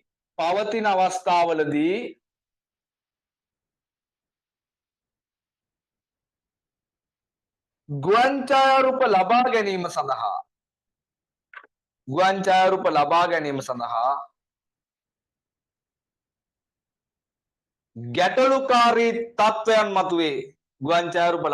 සඳහා ගැටලුකාරී තත්ත්වයන් මතුවේ.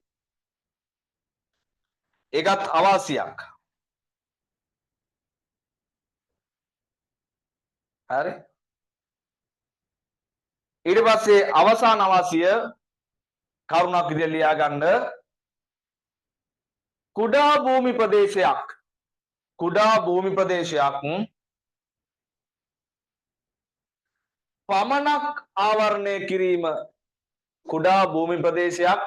පමණක් ආවරණය කිරීම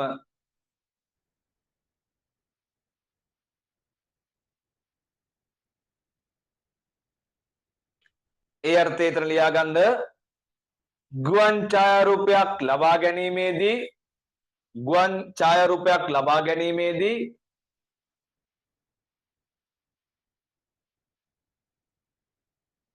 ආවරණය කරනු ලබන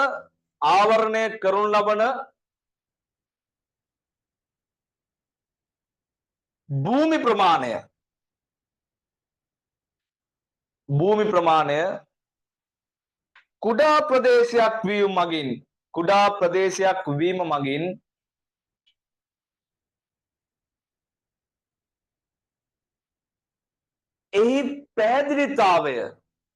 එහි පැහැදිලිතාවය හා නිර්වද්‍යතාව. එහි පැහැදිලිතාවය හා නිර්වද්‍යතාව වඩාත් හොඳින් රඳා පවතී. වඩාත් හොඳින් රඳා පවතී.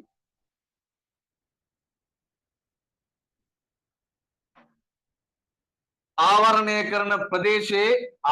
කරන ප්‍රදේශයේ ප්‍රමාණය විශාල වූ විට ආවරණය කරන ප්‍රදේශයේ ප්‍රමාණය විශාල වූ විට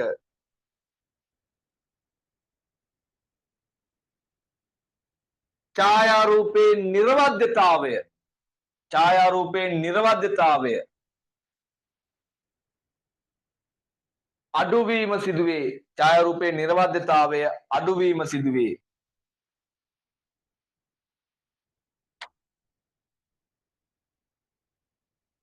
හරි. ඕවා තමයි ගුවන් ඡායාරූප වල තියෙන ලක්ෂණ. අපි උත්තර ඉවර කරමු. ගුවන් ඡායාරූප වල තියෙන අවාසි තමයි ඔය ටික. එහෙනම් වාසිත් තියාගත්ත අවාසිත් තියාගත්ත ලක්ෂණත් අපි කතා කරා. වාසි ඊළඟ ලක්ෂණත් අපි කීපයක් ලක්ෂණ නැති වාසි ටිකකුත් ලියාගත්තා.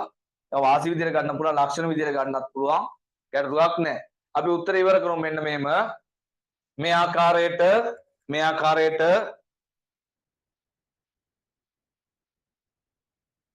ගුවන් ඡායාරූප තාක්ෂණයේ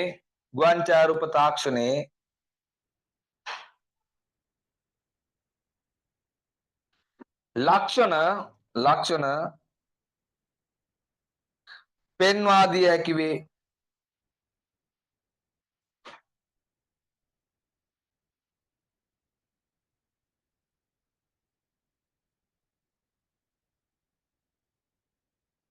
right.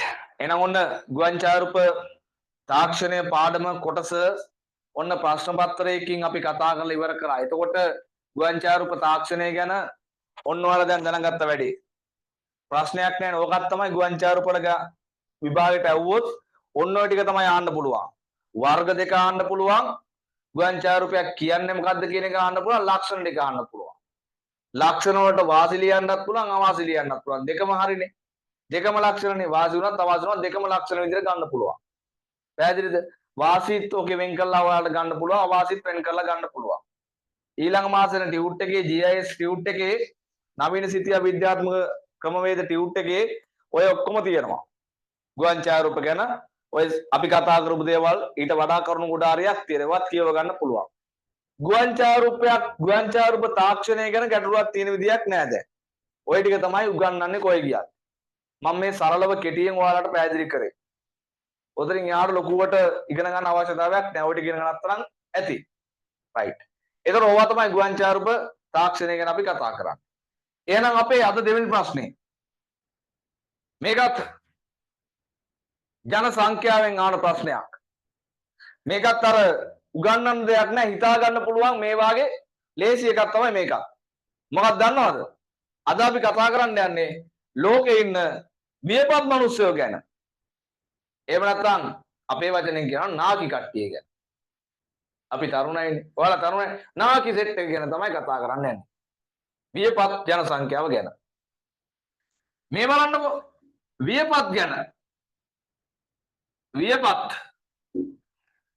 එහෙම නැත්නම් අපි මේක තව නමක් කියනවා මහලු වීම. මහලු මඩම නරගයක් දඟ ගිලෑමට මහලු වීම. ඕක ගැන තමයි කතා කරන්නේ. බෞද්ධ ශිෂ්ටාචාරය වගේද? නෑ. මේකක් තියෙනවා අප්පා ජෝග්‍රෆි වලට. මරම උගලයිනේ. මෙව්ව මොනවද මේ? මේ මොකක්ද දන්නවද? මේ ජන සංඛ්‍යාව මුහුණ දෙන ගැටලුවක්. ලෝකේ මිනිස්සු මුහුණ දෙන ගැටලුවක්. මොකද්ද? මිනිස්සු මහලු වෙන එක. වියපත් වෙන එක. ඔයත් මුහුණ දෙනවා, මාත් මුහුණ දෙනවා. වියපත් වීමට. ඒක මිනිස්සුන්ට තියෙන ගැටලුවක් ලෝකේ. දන්නවද මේ කතාව? මිනිස්සු වයසට යන එක රටකට තියෙන ගැටලුවක්. මාළු ජන සංඛ්‍යාව. දැන් කියන්න බෑ හිතප්පපුවන්නේ ඌවා කියන්න එපා. හරි නෑනේ වයසක මිනිස්සු අපි රැක් ගන්න ඕනේ. ආදරෙන් බලන්න. ඒක හරි. ඒක සංස්කෘතික කාරණාවක්. තේරෙනවද? ඒක සංස්කෘතිය පැත්තෙන් හරියා. බලා ගන්න ඕනේ බාරි. ඒක නෑ කියන්නේ. එහෙම නෙමෙයි.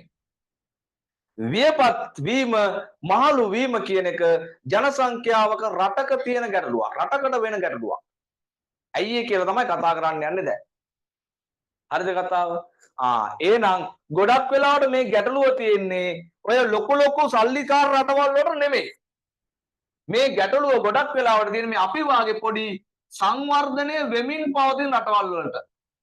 මොනවටද තියෙන්නේ සංවර්ධනය වෙමින් පවතින රටවල් වල තමයි මේ මහලු ජන සංඛ්‍යාව ගැටලුවක් වෙලා තියෙන්නේ. අනිත් කට්ටිය ලොකු ගැටලුවක් නෙමෙයි. සල්ලි තියෙනවනේ. ප්‍රශ්නයක් නැහැ. හැබැයි ලෝකේ සංවර්ධනය වෙමින් පවතින රටවල් වලට මේ මහලු වීම එහෙම නැත්නම් මේ වියපත් වීම කියන එක ගැටලුවක්.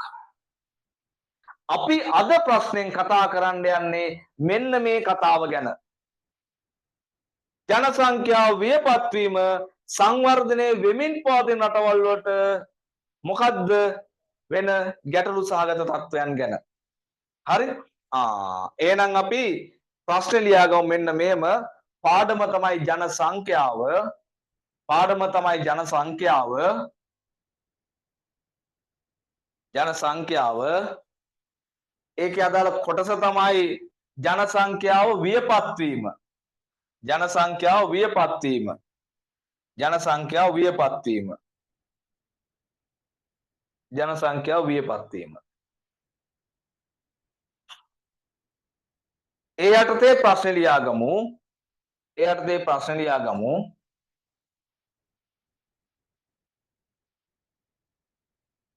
ජන සංඛ්‍යාවක වියපත් වීම නිසා ජන සංඛ්‍යාවක වියපත් වීම නිසා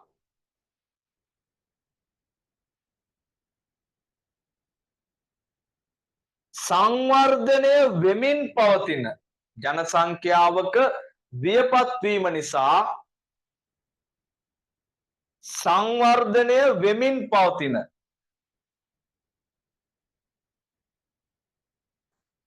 රටවල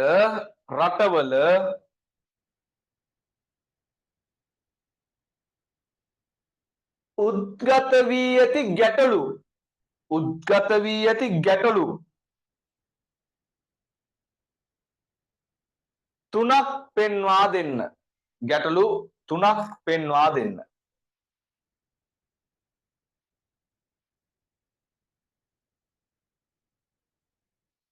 හරි.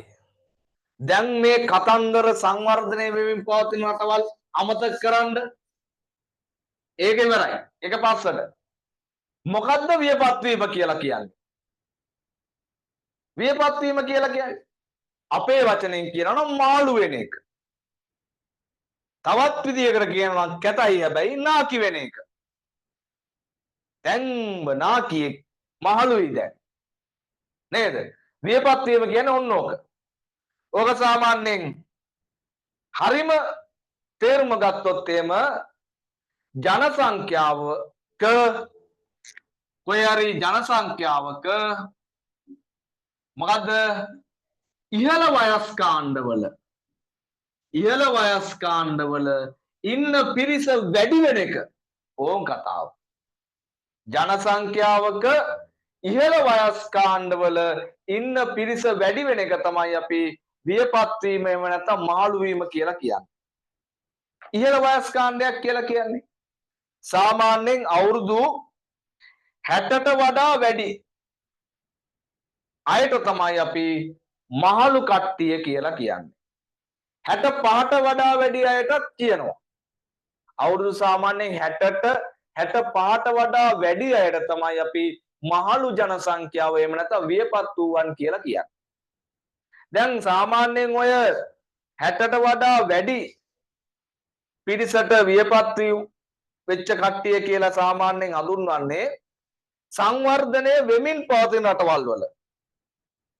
හරි සංවර්ධනය වෙමින් පවතින රටවල් වල තමයි අවුරුදු 60ට වඩා වැඩි කට්ටිය වියපත් අය විදිහට හඳුන්වන්නේ. සංවර්ධනය වෙමින් පවතින රටවල් වල.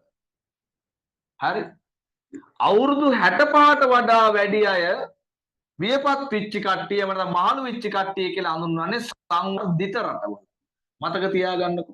එහෙනම් අපි සාමාන්‍යයෙන් අවුරුදු 60ට එහෙම නැත්නම් 65ට වඩා වැඩි වයස කට්ටියට අපි කියන්නේ වියපත් ජන සංඛ්‍යාව කියලා. සාමාන්‍යයෙන් අවුරුදු 65ට වඩා වැඩි කියලා මතක තියාගන්නකො. අවුරුදු 65ට වඩා වැඩි අයට අපි කියන්නේ වියපත් මාළු ජන සංඛ්‍යාව කියලා. දැන් රටක මෙන්න මේ කට්ටිය වැඩි වුණොත් හිතන්නකෝ මේ අපේ වාගේ රටක් කියලා සංවර්ධනය වෙමින් පවතින රටක මේ අවුරුදු 65ට වඩා වැඩි වයසක කට්ටිය වැඩි වුණොත් මොනවද ඇතිවන ගැටලු? ගැටලු ගොඩාරියක් ඇති වෙනවානේ. සාමාන්‍යයෙන් එකක් තමයි අවුරුදු 65 පැන්නට පස්සේ ඒ කට්ටියට රැකියාවක් කරන්න පුළුවන්ද? බෑ. කලින් රස්සාවක් කරා. හැබැයි දැන් රැකියාවක් කරන්න බෑ. නමුත් ඒ කට්ටිය ජීවත් වෙනවනේ. ඒ කියන්නේ ඒ කට්ටියටත් රටෙන් ආදායමෙන් කොටසක් යොදවන්න ඕනේ. බේත් ගන්න එයාලගේ වෙන වෙන අවශ්‍යතාවයන් වලට රටේ කොටසක් ආදායමෙන් කොටසක් දෙන්න ඕනේ. එතකොට ඒක රටේ ආර්ථිකයට ප්‍රශ්නයක් නෙමෙයිද ජන සංඛ්‍යාවට ගැටලුවක්. ඒ කියලා කියන්නේ මේ 65ට වැඩි කට්ටියට යැපෙන්නෝ කියලා තමයි අපි කියන්නේ යැපුම් අනුපාතිකයටයි කියන්නේ. පොඩි ළමයිනුත් ඒ වාගේ මේ කට්ටියත් ඒ වාගේ. සංවර්ධනයේ වෙමින් පවතින රටවල් වල මේක ගැටලුවක් ලොකු වෙලාවක්. ගොඩක් වෙලාවට මේක ගැටලුවක් බවට පත් වෙනවා. එහෙනම් අපි මහලු ජන සංඛ්‍යාව කියන්නේ කවුද කියලා ලියාගෙන ඊට පස්සේ මෙන්න මේ කතාව ලියාගෙන ප්‍රශ්නෙට උත්තරය ගැන කතා කරමු තව චුට්ටක්. ලියා ගන්නකො මෙන්න මෙහෙම. වයස්ගත වීම හෙවත්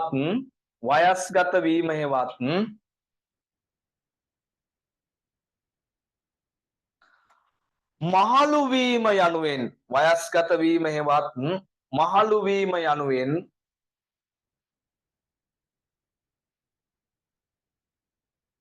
හඳුන්වනු ලබන්නේ ජන සංඛ්‍යාවේ වයස් ව්‍යුහයේ ජන සංඛ්‍යාවේ වයස් ව්‍යුහයේ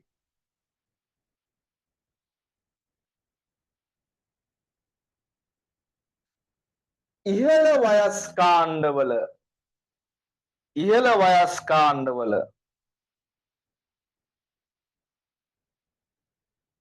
ප්‍රමාණය ශීඝ්‍රයෙන් වැඩිවීමයි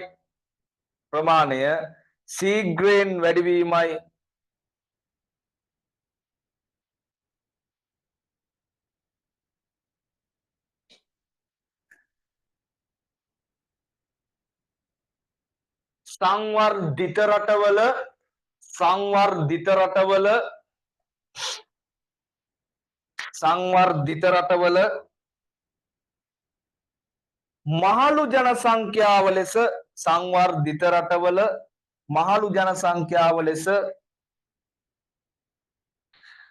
හඳුන්වනු ලබන්නේ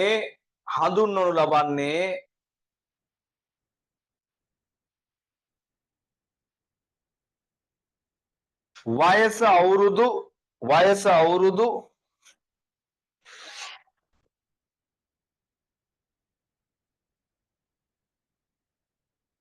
65ට වඩා වැඩි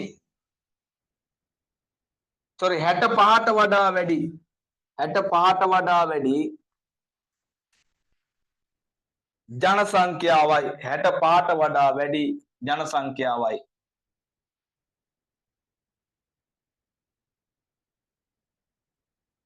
සංවර්ධනය වෙමින් පවතින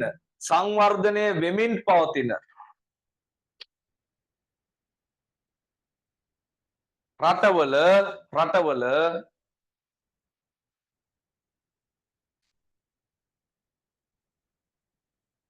මහලු ජන සංඛ්‍යාව ලෙස හඳුන්වන්නේ සංවර්ධනය වෙමින් පවතින රටවල මහලු ජන සංඛ්‍යාව ලෙස හඳුන්වන්නේ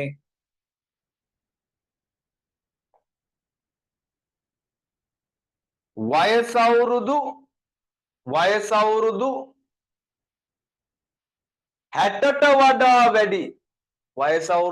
60ට වඩා වැඩි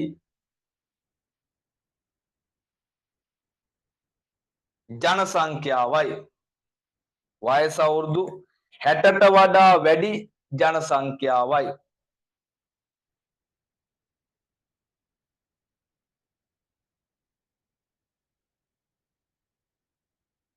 හරි.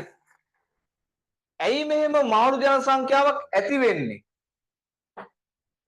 ඇති වෙන්නේ මිනිස්සු ගොඩක් කල් ජීවත් වෙන හින්දා. මේ වාගේ අවුරුදු 80 90 95 85 ඔය විදියට 75 80 85 90 විතර මිනිස්සුන්ට වයස යන්නේ මිනිස්සු ගොඩක් කල් ජීවත් වෙන හින්දා. ඒක හොඳයි නැත්තේ නෑ. ඕකට අපි කියනවා භූගෝල විද්‍යාවේදී මොකක් කියලාද? ආයු අපේක්ෂාව කියලා. ආයු ගෝවන් කියලා කියන්නේ. ඒ වාගේ. ඕකට අපි කියනවා ආයු අපේක්ෂාව කියලා. ආන් හරි. මෙන්න වචනේ. මොකද්ද වචනේ? ආයු අපේක්ෂාව. මිනිස්සු ජීවත් වෙනවා ගොඩාක් කල්. ආයු අපේක්ෂාව වැඩි හින්දා තමයි ජන සංඛ්‍යාව වියපත් ජන සංඛ්‍යාව විදිහට හඳුන්වන්නේ. ගොඩක් කල් ජීවත් වෙන හින්දා. එහෙනම් ජන සංඛ්‍යාව වියපත් වෙන්න බලපාන ප්‍රධානම සාධකය තමයි රටවල් වල ආයු අපේක්ෂාව වැඩිවීම. ආයු අපේක්ෂාව වැඩිවීම. ඒක තමයි පළවෙනි කාරණාව. එතරම් අපි ලියාගමු මෙන්න මේම ජන සංඛ්‍යාවේ ආයු අපේක්ෂාව ජන සංඛ්‍යාවේ ආයු අපේක්ෂාව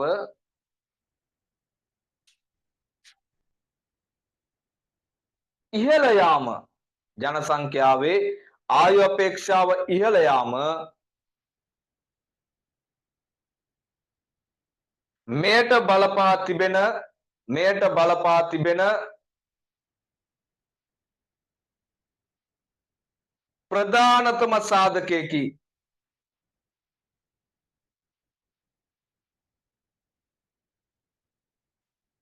ප්‍රධානතම සාධකයකි.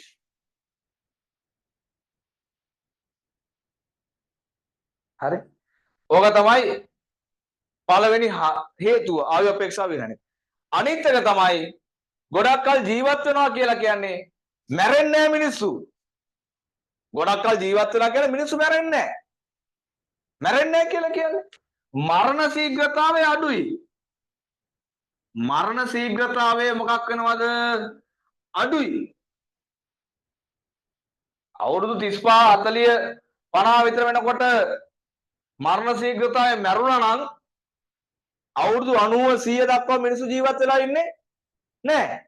එහෙනම් රටක මරණ ශීඝ්‍රතාවය අඩු හින්දාත් වියපත් ජන සංඛ්‍යාව වැඩි වෙනවා.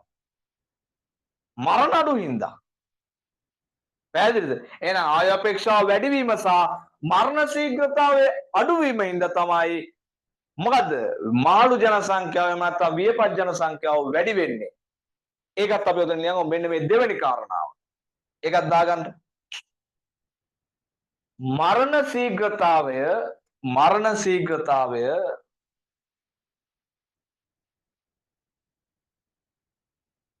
පහළ මට්ටමක පැවතීම නිසා මරණ ශීඝ්‍රතාවය පහළ මට්ටමක පැවතීම නිසා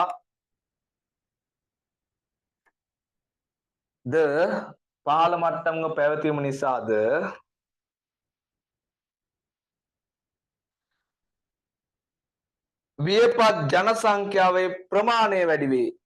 වියපත් ජන සංඛ්‍යාවේ ප්‍රමාණය වැඩි වේ.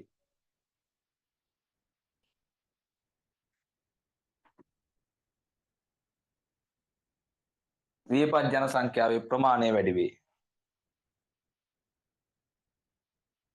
හරි. මේකත් ආගන්නකො දැන් ඔන්න වියපත් ජන සංඛ්‍යාව කියලා කියන්නේ ඉහළ වයස් කාණ්ඩවල එහෙම නැත්නම් අවුරුදු 65ට වැඩි 60ට වැඩි ඒ වායේ වයස් කාණ්ඩවල ඉන්න මිනිස්සු වැඩි වෙන එකට අපි කියවා ජන සංඛ්‍යාව වියපත් වීම කියලා. නේද?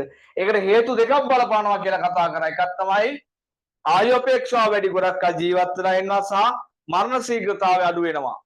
ඔන්න ඔය කියන කාරණා දෙක බලපානවා ජන සංඛ්‍යාව වියපත් වෙන්න.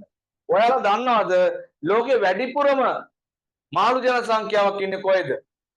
ලෝකේ වැඩිපුරම මාළු ජන සංඛ්‍යාවක් ඉන්න මහද්වීපය තමයි යුරෝපා මහද්වීපය. ලෝකේ වැඩිපුරම මහලු ජන සංඛ්‍යාවක් ඉන්න මහද්වීපය තමයි යුරෝපා මහද්වීපය. ඒ 124ක්. යුරෝපා මහද්වීපයේ 2015 වෙනකොට 124ක් ඉඳලා තියෙනවා මහලු ජන සංඛ්‍යාව. ජන සංඛ්‍යාව ප්‍රතිශතයක් විදිහට. 124ක් ඉන්නේ මේ කවුද? වයසක කට්ටිය. යුරෝපා මහද්වීපයේ තමයි ලෝකේ වැඩිම මහලු ජන සංඛ්‍යාවක් ජීවත් වෙන මහද්වීපය. ඔය එංගලන්තය, ප්‍රංශය, ජර්මනිය, ඉතාලිය වගේ රටවල් වල මහලු ජන සංඛ්‍යාව මේ මට්ටමින් තමයි ඉන්නේ 124ක්. ඒකට හේතුවක් තමයි මේ රටවල තාක්ෂණය දියුණු වෙන්නේ. මේ රටවල අනිත් පාසුකම් හොඳයිනේ. සෞඛ්‍ය ශාස්ත්‍රය හොඳයි නේද? බේත් ගන්න පුළුවන්. ඕනෑම ලෙඩකට බේතක් තියෙනවා. දැන් අපේ රටවල වුණ කට්ටියත් ගොඩක් වෙලාවට යන්නේ මේ රටවලට බේත් ගන්න. ඔය ලොකුණු මැති ඇමතිවරු එහෙම. ඇයි? ඒ රටවල සෞඛ්‍ය හොඳයි. දැන් අපේ රටවල වාගේ නෙමෙයි. ඕනෑම ලෙඩකට බේත් තියෙනවා. තාක්ෂණය දියුණුයි. එතකොට අර මිනිස්සුන්ගේ මරණ ප්‍රමාණය මොකක් කරනවද? අඩු වෙනවා. මිනිහෙක් ලේසියෙන් මැරෙන්න දෙන්නේ නැහැ අපේ හොස්පිටල් වල වාගේ. ලංකාවේ වාගේ. අර නොසලකිරීමක්කමක් නැහැ සමහරක් තැන්වල. හැමතරම නෙමෙයි. මේවා රටවල සෞඛ්‍ය දියුණුයි, තාක්ෂණය දියුණුයි. ඒ නිසා මිනිස්සුන්ගේ මරණ ප්‍රමාණය අඩු වෙනවා, ආයු අපේක්ෂාව වැඩි වෙනවා, මහලු ජන සංඛ්‍යාව වැඩි වෙනවා. ඔන්න කතාව. එහෙනම් මෙන්න මේකත් අපි උතන ලියාගමු චුට්ටක් මේ කතාවත් ඔයාලා දැනගන්න ඕන නිසා. ලෝකයේ මහද්වීප මට්ටමින් එතනම ලියාගන්න ලෝකයේ මහද්වීප මට්ටමින් ගත් විට ලෝකයේ මහද්වීප මට්ටමින් ගත් විට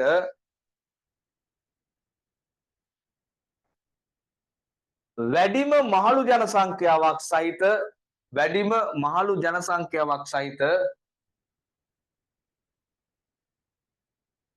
මහද්වීපය ලෙස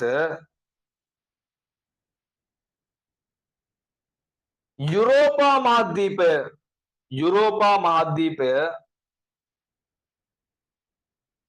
හඳුනාගත හැකිය.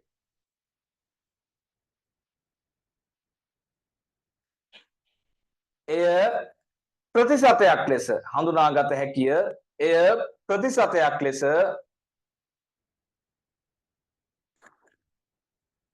124කි. එය ප්‍රතිශතයක් ලෙස 124කි. මේව ප්‍රතිශත දීලා මෙච්චර කරුණු ගොඩක් කියලා දීලා ප්‍රශ්න පත්‍ර පන්තියක් කරන්නේ මේ ලෝකයක් එක්ක. මේක වැදගත් ඔයාලට මේ මරණ ගැන ඇහුවොත් ලියන්න පුළුවන් මේ පාර. අනිවාර්යෙන්. අය ලොකුවට පාඩම් කරන්න දෙයක් නැහැ. ප්‍රශ්නෙන් ලියා ගන්නවා, උත්තරේ ලියා ගන්නවා අපි. උත්තරේද කතාත් කරනවා. හරිද? 124ක් වැනි ප්‍රමාණයකි. යටි ලියා ගමු අනිත් කාරණාව අපි ගැටලු ගැන. මෙහෙම ලියා ගන්න. බොහෝ රටවල් වල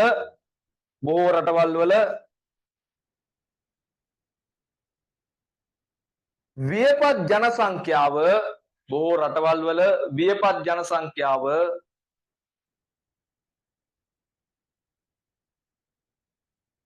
වැඩිවීම නිසා වියපත් ජන සංඛ්‍යාව වැඩිවීම නිසා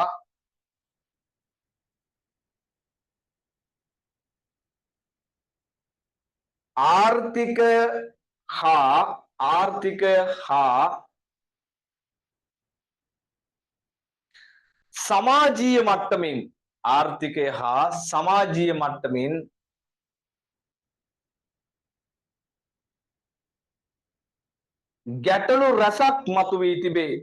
ගැටලු රැසක් මතුවී තිබේ.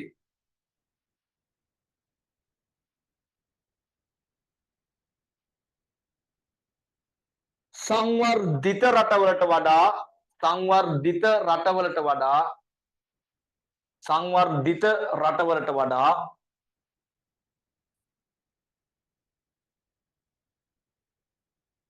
සංවර්ධනය වෙමින් පවතින සංවර්ධිත රටවලට වඩා සංවර්ධනය වෙමින් පවතින රටවලට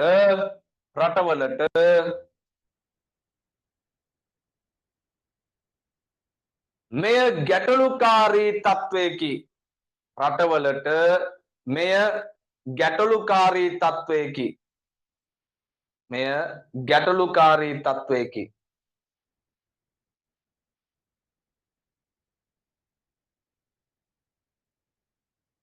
හරි. දැන් මේක ගැටලුවක් නේ.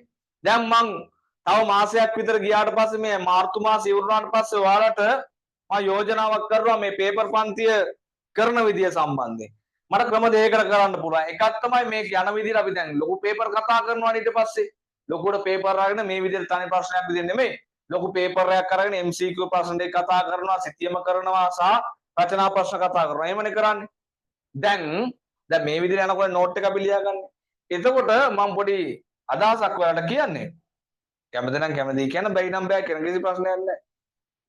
මම කරුණු මේ විදිහට කතා කරනවා. හැබැයි නෝට් එකම ලියා ගන්න දෙන්නේ නැහැ. පන්ති වෙලේ ලියන්නේ නැහැ. නෝට් එක මම වෙනම ටයිප් කරලා ප්‍රශ්නෙට අදාළ උත්තරේ දැන් මම මේ කටින් කියවන එක වෙනම ටයිප් කරලා ඔයාලට දානවා ගෲප් එකට. ඔයාලා ඒක බලාගෙන ලියා ගන්නවා. ඒක එක ක්‍රමයක්. දෙවෙනි ක්‍රමය තමයි මේ යන ක්‍රමය. ප්‍රශ්නෙට දාල පිළිතුර එවෙලම අපි ලියා ගන්නවා. හැබැයි ඒකට වෙලා යනවා. අරකට වෙලා යන්නේ එක දවසකට ප්‍රශ්න 3ක් 4ක් කතා කරලා ඉවර කරන්න පුළුවන්. කොයි ක්‍රමයකටද කැමති කියලා නින්ද ගිහිල්ලා වාගෙන ඉන්නවනම් ඈරිලා ඉන්නවනම් මොකක් හරි එකක් දාන්න බලන්න. කැමති නම් කැමති කියලා දාන්න පළවෙනි ක්‍රමයට. නැත්නම් බැයි නම් බෑ කියලා දාන්න කමන්නේ. ඔයාලගේ අදහස මම නිකන් කියන්නේ මම අහලා තමයි ඔයාලා කරන්නේ. මොකද මට ඕන දෙයක් කරලා බෑනේ. මම දන්න විදියට නම් වඩාත්ම සාර්ථක ක්‍රමය තමයි අහලා ලියා ගන්න එක. ඔක බලලා ලියවිල්ලක් වෙන්නේ නැහැ ඔයාලා තින්. ඒක නම් ඉතින් හොඳටම විශ්වාසයි. ගොඩක් වෙලාවට ඉතින් මේ කීප දෙනෙක් ලියයි අනිත් අය නම් බලලා ලියන්නේ නැහැ පුතේ. හරිද? ඒතකොට පන්ති ඉඳන් අහගෙන ලියාගෙන එකේ පොඩි ගතියක් තියෙනවා නැත්තේ නෑ. අරක ඉතින් ගතියක් නෑ. හැබැයි කාලය අඩුවෙන් තමයි වැය වෙන්නේ. ඔය වගේ ක්‍රමයක් පුළුවන් කරන්න. මම ඉතින් වෙන සර්ලාත් ඔන්ලයින් කරන කට්ටිය ඔම තමයි කරන්නේ. මම නම් කරන්නේ නැහැ සාමාන්‍යයෙන්. මට අර ඔයාලට වැඩි දෙයක් කරගන්න ඕන නිසා එහෙම අදහසකුත් තියෙනවා නැත්තේ නෑ. නිසා ඒකට කැමති නම් මට පස්සේ දවසක මම ආය අහන්නම් ඔයාලගෙන් දැන් මො නෙමෙයි. හරි. එතකොට ඔන්න යුරෝපා මහද්වීපයේ 124ක ජන සංඛ්‍යාවක් ඉන්නවා. ඒ ජන සංඛ්‍යාව අපි මතක තියාගත්ත චුට්ටක් ලෝකේ වැඩිම මාළු ජන සංඛ්‍යාවක් ඉන්නේ ඔන්න ඔය කියලා. ඒතකොට සංවර්ධනයේ වෙමින් පවතින රටවලට මේක ගැටලුවක් කියලාත් මම කිව්වා. ඇයි ඒ ගැටලුවක් වෙන්නේ? දැන් ගොඩක් වෙලාවට සංවර්ධනයේ වෙමින් පවතින රටවල් කියලා කියන්නේ මේ අපි වාගේ දුප්පත් රටවල්. අපි වාගේ දුප්පත් රටවල්. දැන් සාමාන්‍යයෙන් මේ අපේ රටවල් වල වාගේ හිතන්නකෝ ගෙදරක් ගත්තොත් ගොඩක් වෙලාවට සංවර්ධනයේ වෙමින් පවතින මේ ලංකාව, ඇෆ්ගනිස්තානය, බංග්ලාදේශය වගේ රටවල් වල පවුලක් ගත්තොත් මේ පවුලේ ගොඩක් වෙලාවට මුදල් හම්බ කරන්නේ එහෙම නැත්නම් වැඩ කරන්නේ එක්කෙනයි. වැඩ කරන්නේ එක්කෙනයි. රැකියාවක් කරන්නේ පවුල එක්කෙනයි. එක්ක තාත්තා එක්ක අම්මා. ගොඩක් පවුල් වල සාමාන්‍යයෙන් දෙන්නම වැඩ කරන පවුලුත් තියෙනවා. ගොඩක් වෙලාවට එක්කෙනයි. හෝ දෙන්නයි. සංවර්ධනයේ වෙමින් පවතින රටවල් වල. පාසල් යනවල වැඩ කරන්නේ නැහනේ. නේ? සමහරක් වෙලාවට අනිත් කට්ටියේ දරුවෝ වෙන් වෙලා ඉන්න පුළුවන්. එයාලා වෙනම ඉන්න පුළුවන්.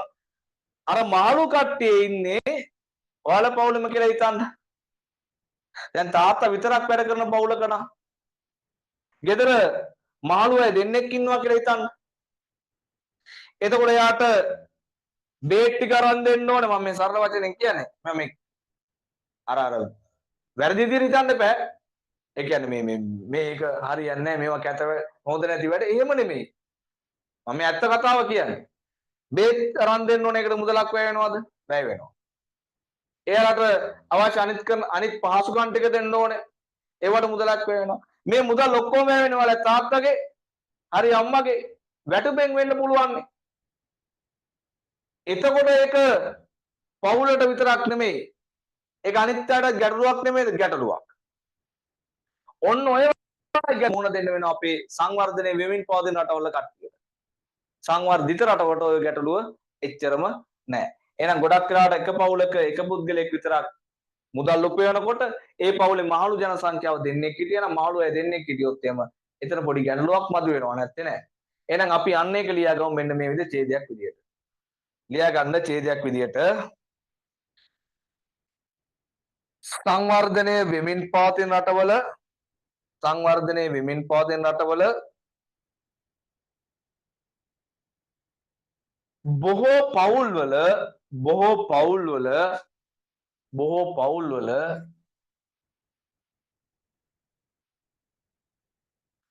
රැකියාවල නිරත වන්නේ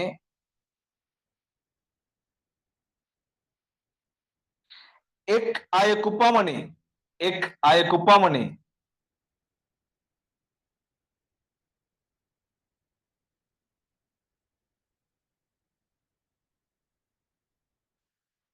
එමෙන්ම ඔහුට ලැබෙන ආදායම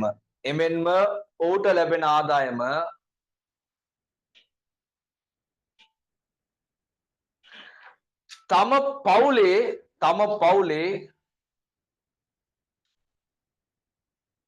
යැපීමට තරම්වත්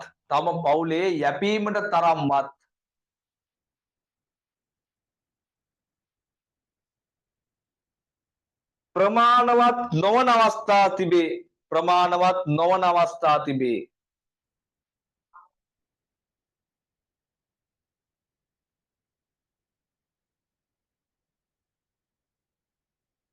එහිදී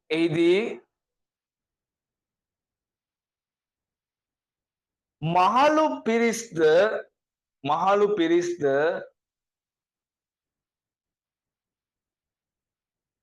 යැපීම සඳහා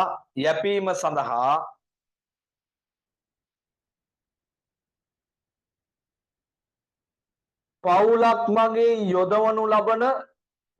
මගින් යොදවනු ලබන මුදල් ප්‍රමාණයද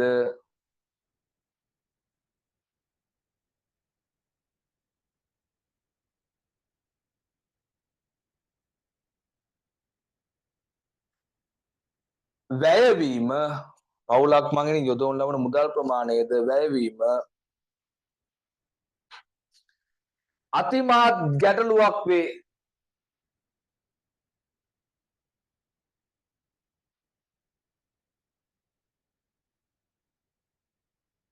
එය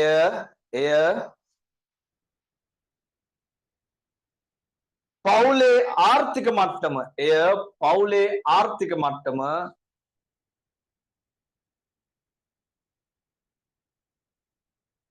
තවදුරටත් අඩුවීමට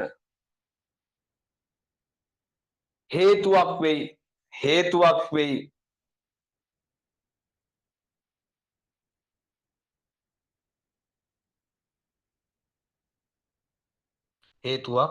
වෙයි.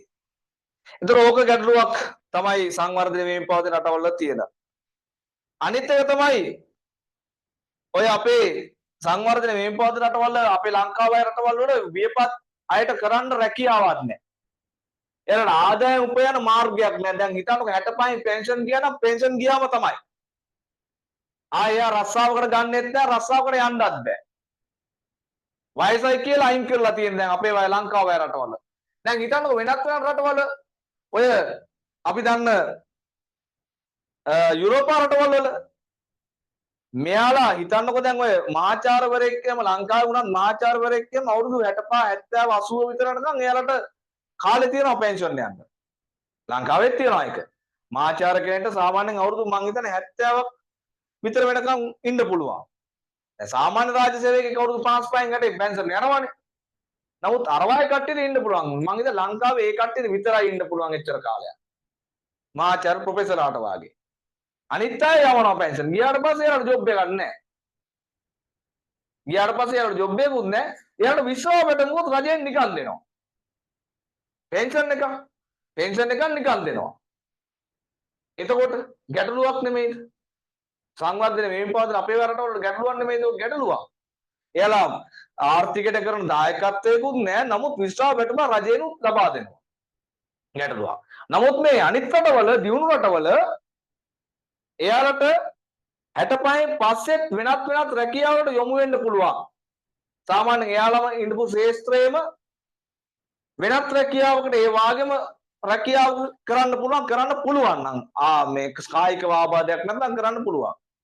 නමුත් අපේ රටවල එහෙම එකක් නැහැ. එයාලා ගෙදර යවලා විශ්‍රාමයට පුරුදු වෙනවා. එතකොට ඒක රටේ ආර්ථිකයට ලොකු ගැටලුවක් බවට පත් වෙලා තියෙනවා. අපි ඒක ලියාගමු. ඊළඟ ඡේදයෙන් සංවර්ධනය වෙමින් පවතින බොහෝ රටවල් වල සංවර්ධනය වෙමින් පවතින බොහෝ රටවල් වල වියපත් අයට සංවර්ධනය වෙමින් පවතින බොහෝ රටවල් වල වියපත් අයට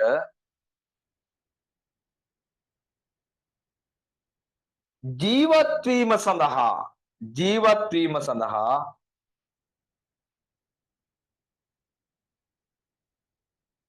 ආදායම් මාර්ගයක් නොමැත.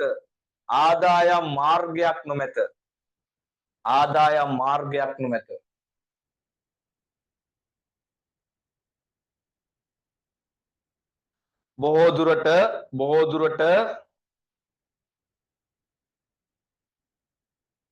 ඔවුන් යැපෙන්නන් බවට පමණක් පත්වේ. බොහෝ දුරට ඔවුන් යැපෙන්නන් බවට පමණක් පත්වේ.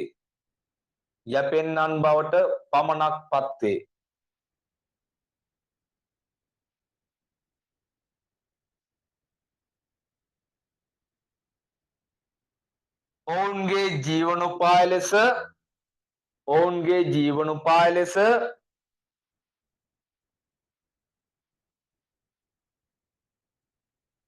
දෛනිකව මුදල් උපයා ගැනීමේ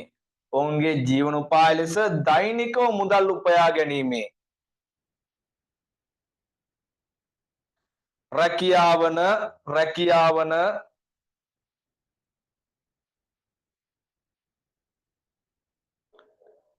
පෙදරේරු කර්මාන්තය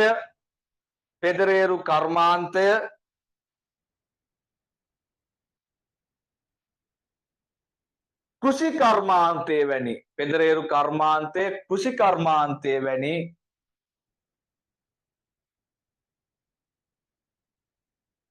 රැකියාවල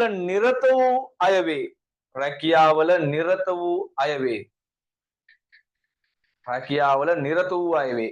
සාමාන්‍යයෙන් වයසට ගිය කට්ටිය එක්ක ගොවියෝ කෘෂි කර්මාන්තය කරපු කට්ටිය, එහෙම නැත්නම් වඩු වැඩ කරපු කට්ටිය, එහෙම නැත්නම් පෙදරවරු වැඩ කරපු කට්ටිය, ඒ වගේ කට්ටිය. එයාලා වයසට ගියාට පස්සේ රැකියාව කරගන්න බෑ. හදින් සමහරකට පෙන්ෂන් එකකුත් මොකවත් නැහැ. ඊවට කවුද පෙන්ෂන් දෙන්නේ? එදිනෙදා ජීවන වියදම හොයාගන්න කරපු රස්සානේ. එතකොට එයාලට යැපෙන්නම් බවට පත් වෙන්න වෙනවා. අය වේ. එම නිසා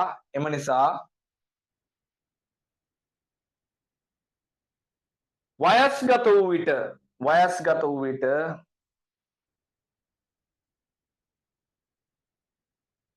කිසිදු ආදායමක්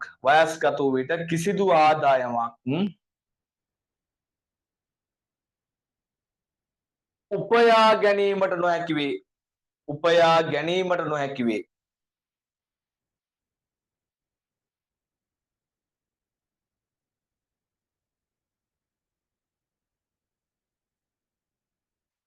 එම නිසා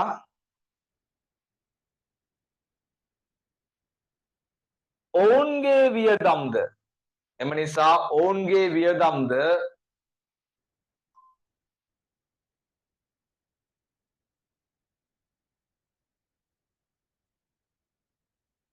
රටේ ජනතාව විසින්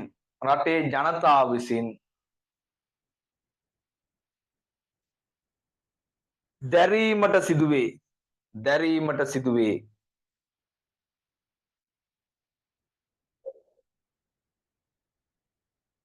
ඒ කියලා කියන්නේ මෙයාලා නිෂ්පාදනය කරන්නේ නැහැ නේ මොකවත්. මෙයාලා ඉන්නේ පරිභෝජනය කරන්න. මොකවත් අලුතින් හදන්නේ නැහැ නේ රටට. නිෂ්පාදනයක් නැහැ, පරිභෝජනය තමයි කරන්නේ. හරි? ඒකත් අපි ලියාගමු. රටක වියපත් ජන සංඛ්‍යාව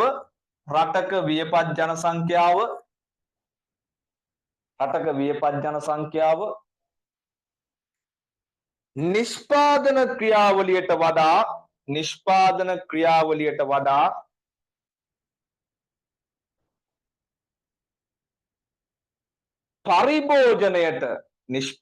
ක්‍රියාවලියට වඩා පරිභෝජනයට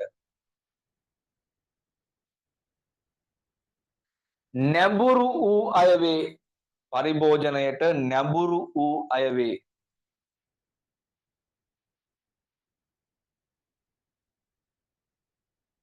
හරි. ඊළඟ තමයි විශ්‍රාම පැටුම් මෙහෙම කතාව. ඊළඟ කරුණ තමයි ඒක. පෙන්ෂන් ගියා නම් පෙන්ෂන් එකක් ගෙවන්න ඕන රජයෙන්. එතනින් ගියාට පස්සේ සෞඛ්‍යයට වියදම් කරන්න ඕන රජයෙන්. නේද? ඔය වගේ දේවල් ඉඳලා වියපත් ජන සංඛ්‍යාවෙන් ඉඳලා රජයේ මිල එහෙම නැත්නම් රජයෙන් වැය කරන මුදලත් වැඩි වෙනවා. එහෙම නැත්නම් වියපත් ජන සංඛ්‍යාවට රජයෙන් කරන වියදමත් වැඩි වෙනවා. ඒ කට්ටිය වැඩි වුණොත් එහෙම. ඒක තමයි ඊළඟ කරුණ. අපි ඒකත් ඡේදයෙන් ලියාගමු මෙන්න මේ විදිහට වෙනම ඡේදයකින්. වියපත් ජන සංඛ්‍යාව වැඩිවීම හේතුවෙන් වියපත් ජන සංඛ්‍යාව වැඩිවීම හේතුවෙන් රජයේ වියදමද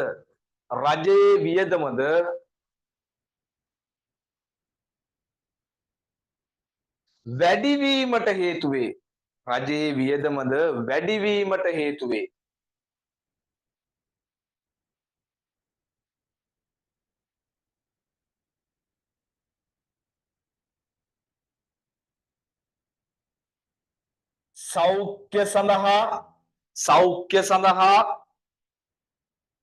සෞඛ්‍ය සඳහා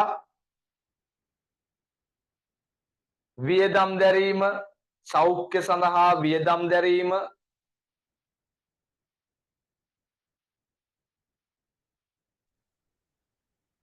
කමාවක් දාලා විශ්‍රාම කමාවක් දාලා විශ්‍රාම වැටුප් ගෙවීමට සිදුවීම විශ්‍රාම වැටුප් ගෙවීමට සිදුවීම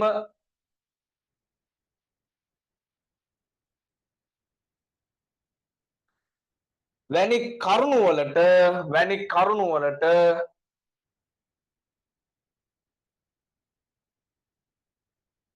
රජයන් විසින් විශාල වියදමක් දරනු ලබයි. රජයන් විසින් විශාල වියදමක් දරනු ලබයි.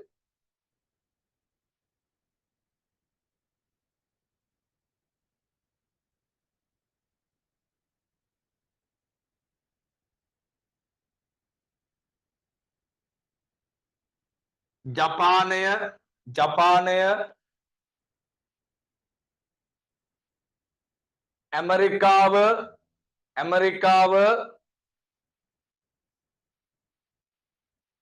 වැනි සංවර්ධිත රටවල්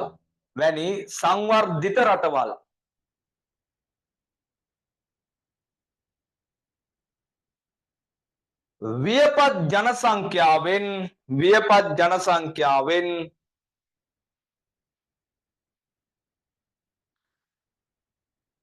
රටට විශාල සේවයක් ලබා ගනී.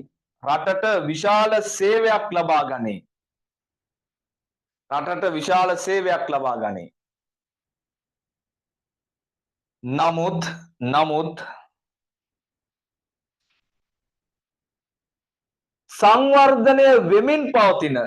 සංවර්ධනය වෙමින් පවතින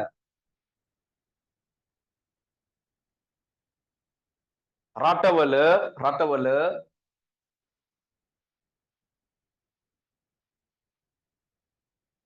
එලෙස ඔවුන්ගෙන්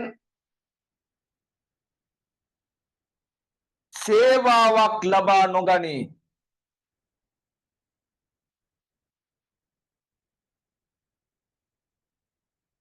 මෙයද ගැටලුවක් බවට පත් වී තිබේ. ඔය ජපානයේ ඇමරිකාව රටවල නාකි සුද්දෝ ඉන්න හොඳ මොරාල් එකේ අවුරුදු 35 40 ගිහපු කොල්ලෝ වාගේ සුපිරි පොරවල් ඉන්නේ. අපේ රටේ අවුරුදු 65 පැන්න ගමන් ඒ කට්ටිය වයසයි කියලානේ පිළිගන්නේ. නමුත් අවුරුදු 65 70 ගිහපු ඉන්නවා සාමාන්‍යයෙන් ඔයාලා වගේ කොල්ලෝ. නාකි සුද්දෝ ඉන්නවා සුපිරි පොරවල්. ඒ වාගේ. එයාලගේ වැඩ ගන්නවා රටට. එයාලගේ බුද්ධියෙන් සේවාවක් ගන්නවා. නමුත් අපේ රටවල ඒක නැහැ. ඒකත් ගැටලුවක් සංවර්ධනය විපාද රටවල තියෙන.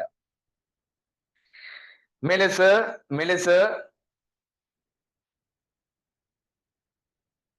සංවර්ධනය වෙමින් පවතින එතරම් ලියන මෙලෙස සංවර්ධනය වෙමින් පවතින රටවල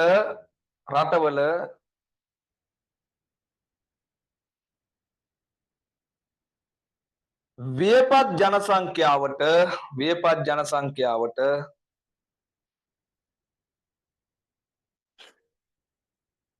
ඔවුන්ගේ සුබ සාධනය සඳහා වියපත් ජන සංඛ්‍යාවට ඔවුන්ගේ සුබ සාධනය සඳහා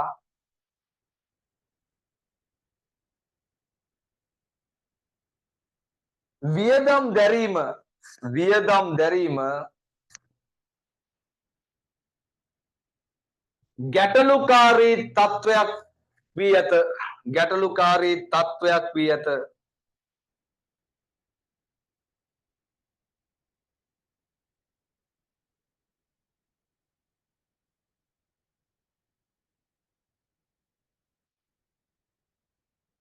ගැටලුකාරී තත්වයක් වී ඇත. අපි ප්‍රශ්නෙට උත්තර ඉවර කරමු අලුත් ඡේදකින්. මෙන්න මේම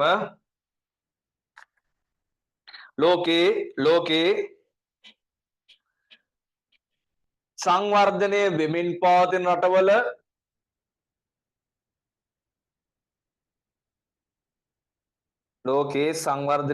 පවතින රටවල ජනසංඛ්‍යාව ආශ්‍රිතව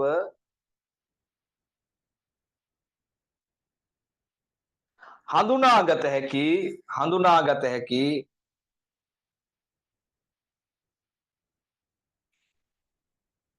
ප්‍රධාන ගැටලුවක් ලෙස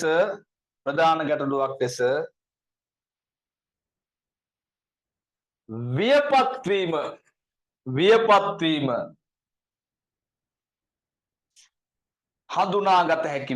හඳුනාගත හැකි වේ.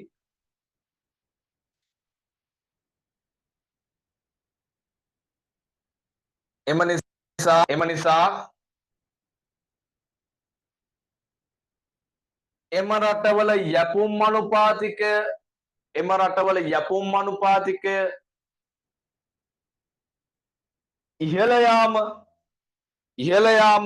අනුපාතිකය ඉහළ යාම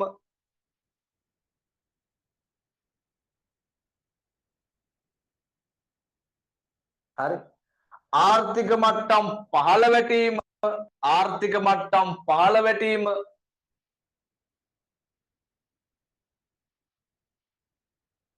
වැනි ගැටලුද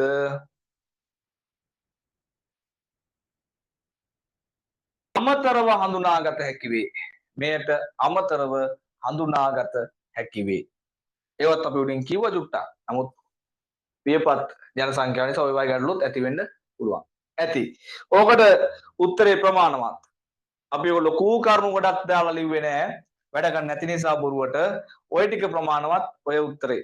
සාමාන්‍ය ඔක පිටුවක් විතර ප්‍රමාණයක් තියෙනවා ඇති. අදාළ කරුණු ටික තියෙනවා.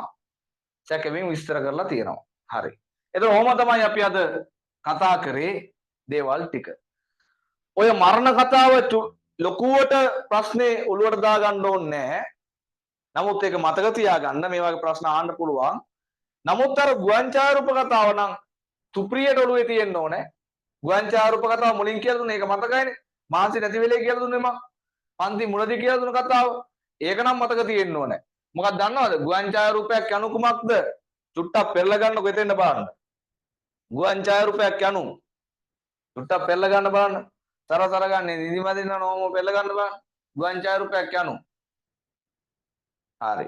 ගුවන් ඡායාරූපයක් කියලා කිව්වේ භූමියේ එහෙම නැත්නම් ගෝලයේ නිශ්චිත පියාසර සැලැස්මකට අනුව නිශ්චිත පරිමාණයකින් යුක්තව භූමියේ තෝරාගත් කොටසක් ආවරණය වන පරිදි ලබා ගන්නා ඡායාරූප වලට අපි කිව්වා ගුවන් ඡායාරූපයක් කියලා.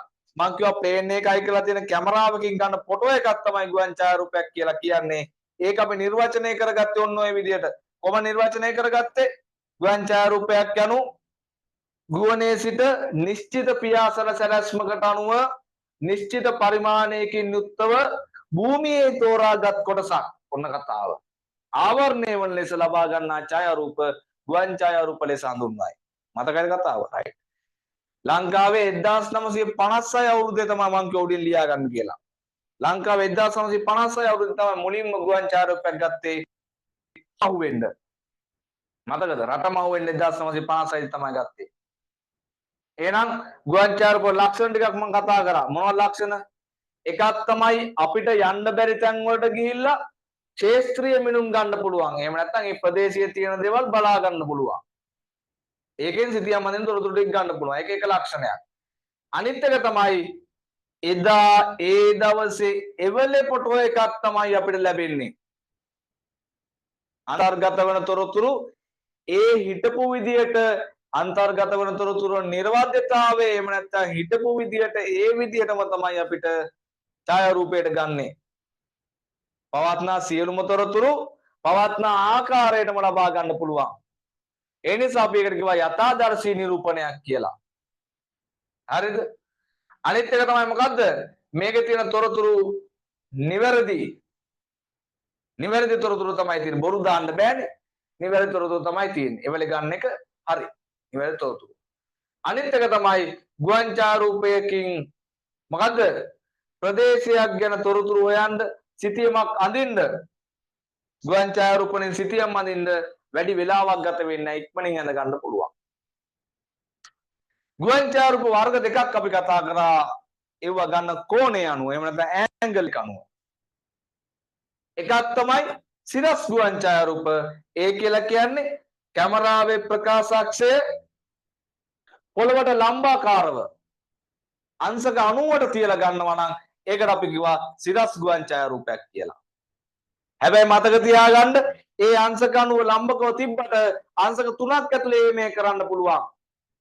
සිරස් ගුවන් ඡායාරූප. අනිත් එක තමයි ඇල ගුවන් ඡායාරූප.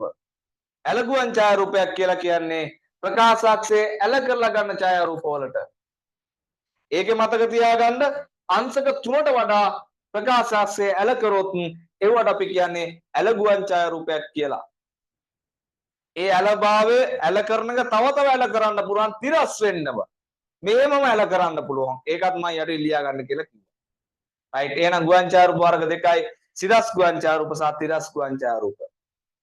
අවාසි ටිකුත් මම ඕකම කතා කරා. එකක් තමයි ගුවන් ඡායාරූප ගන්න ප්ලේන් එකක් නංගලා උඩ යවලා ওই කපන්දර වලට අපිට සෑහෙන ලොකු වියදමක් යනවා. එහෙම නැත්නම් පිරිවැය අධිකයි. අනිත් එක තමයි හයියෙන් වැස්සොත් එහෙම ප්ලේන් උඩ යවලා ෆොටෝ අරන් වැඩකුත් නැහැ.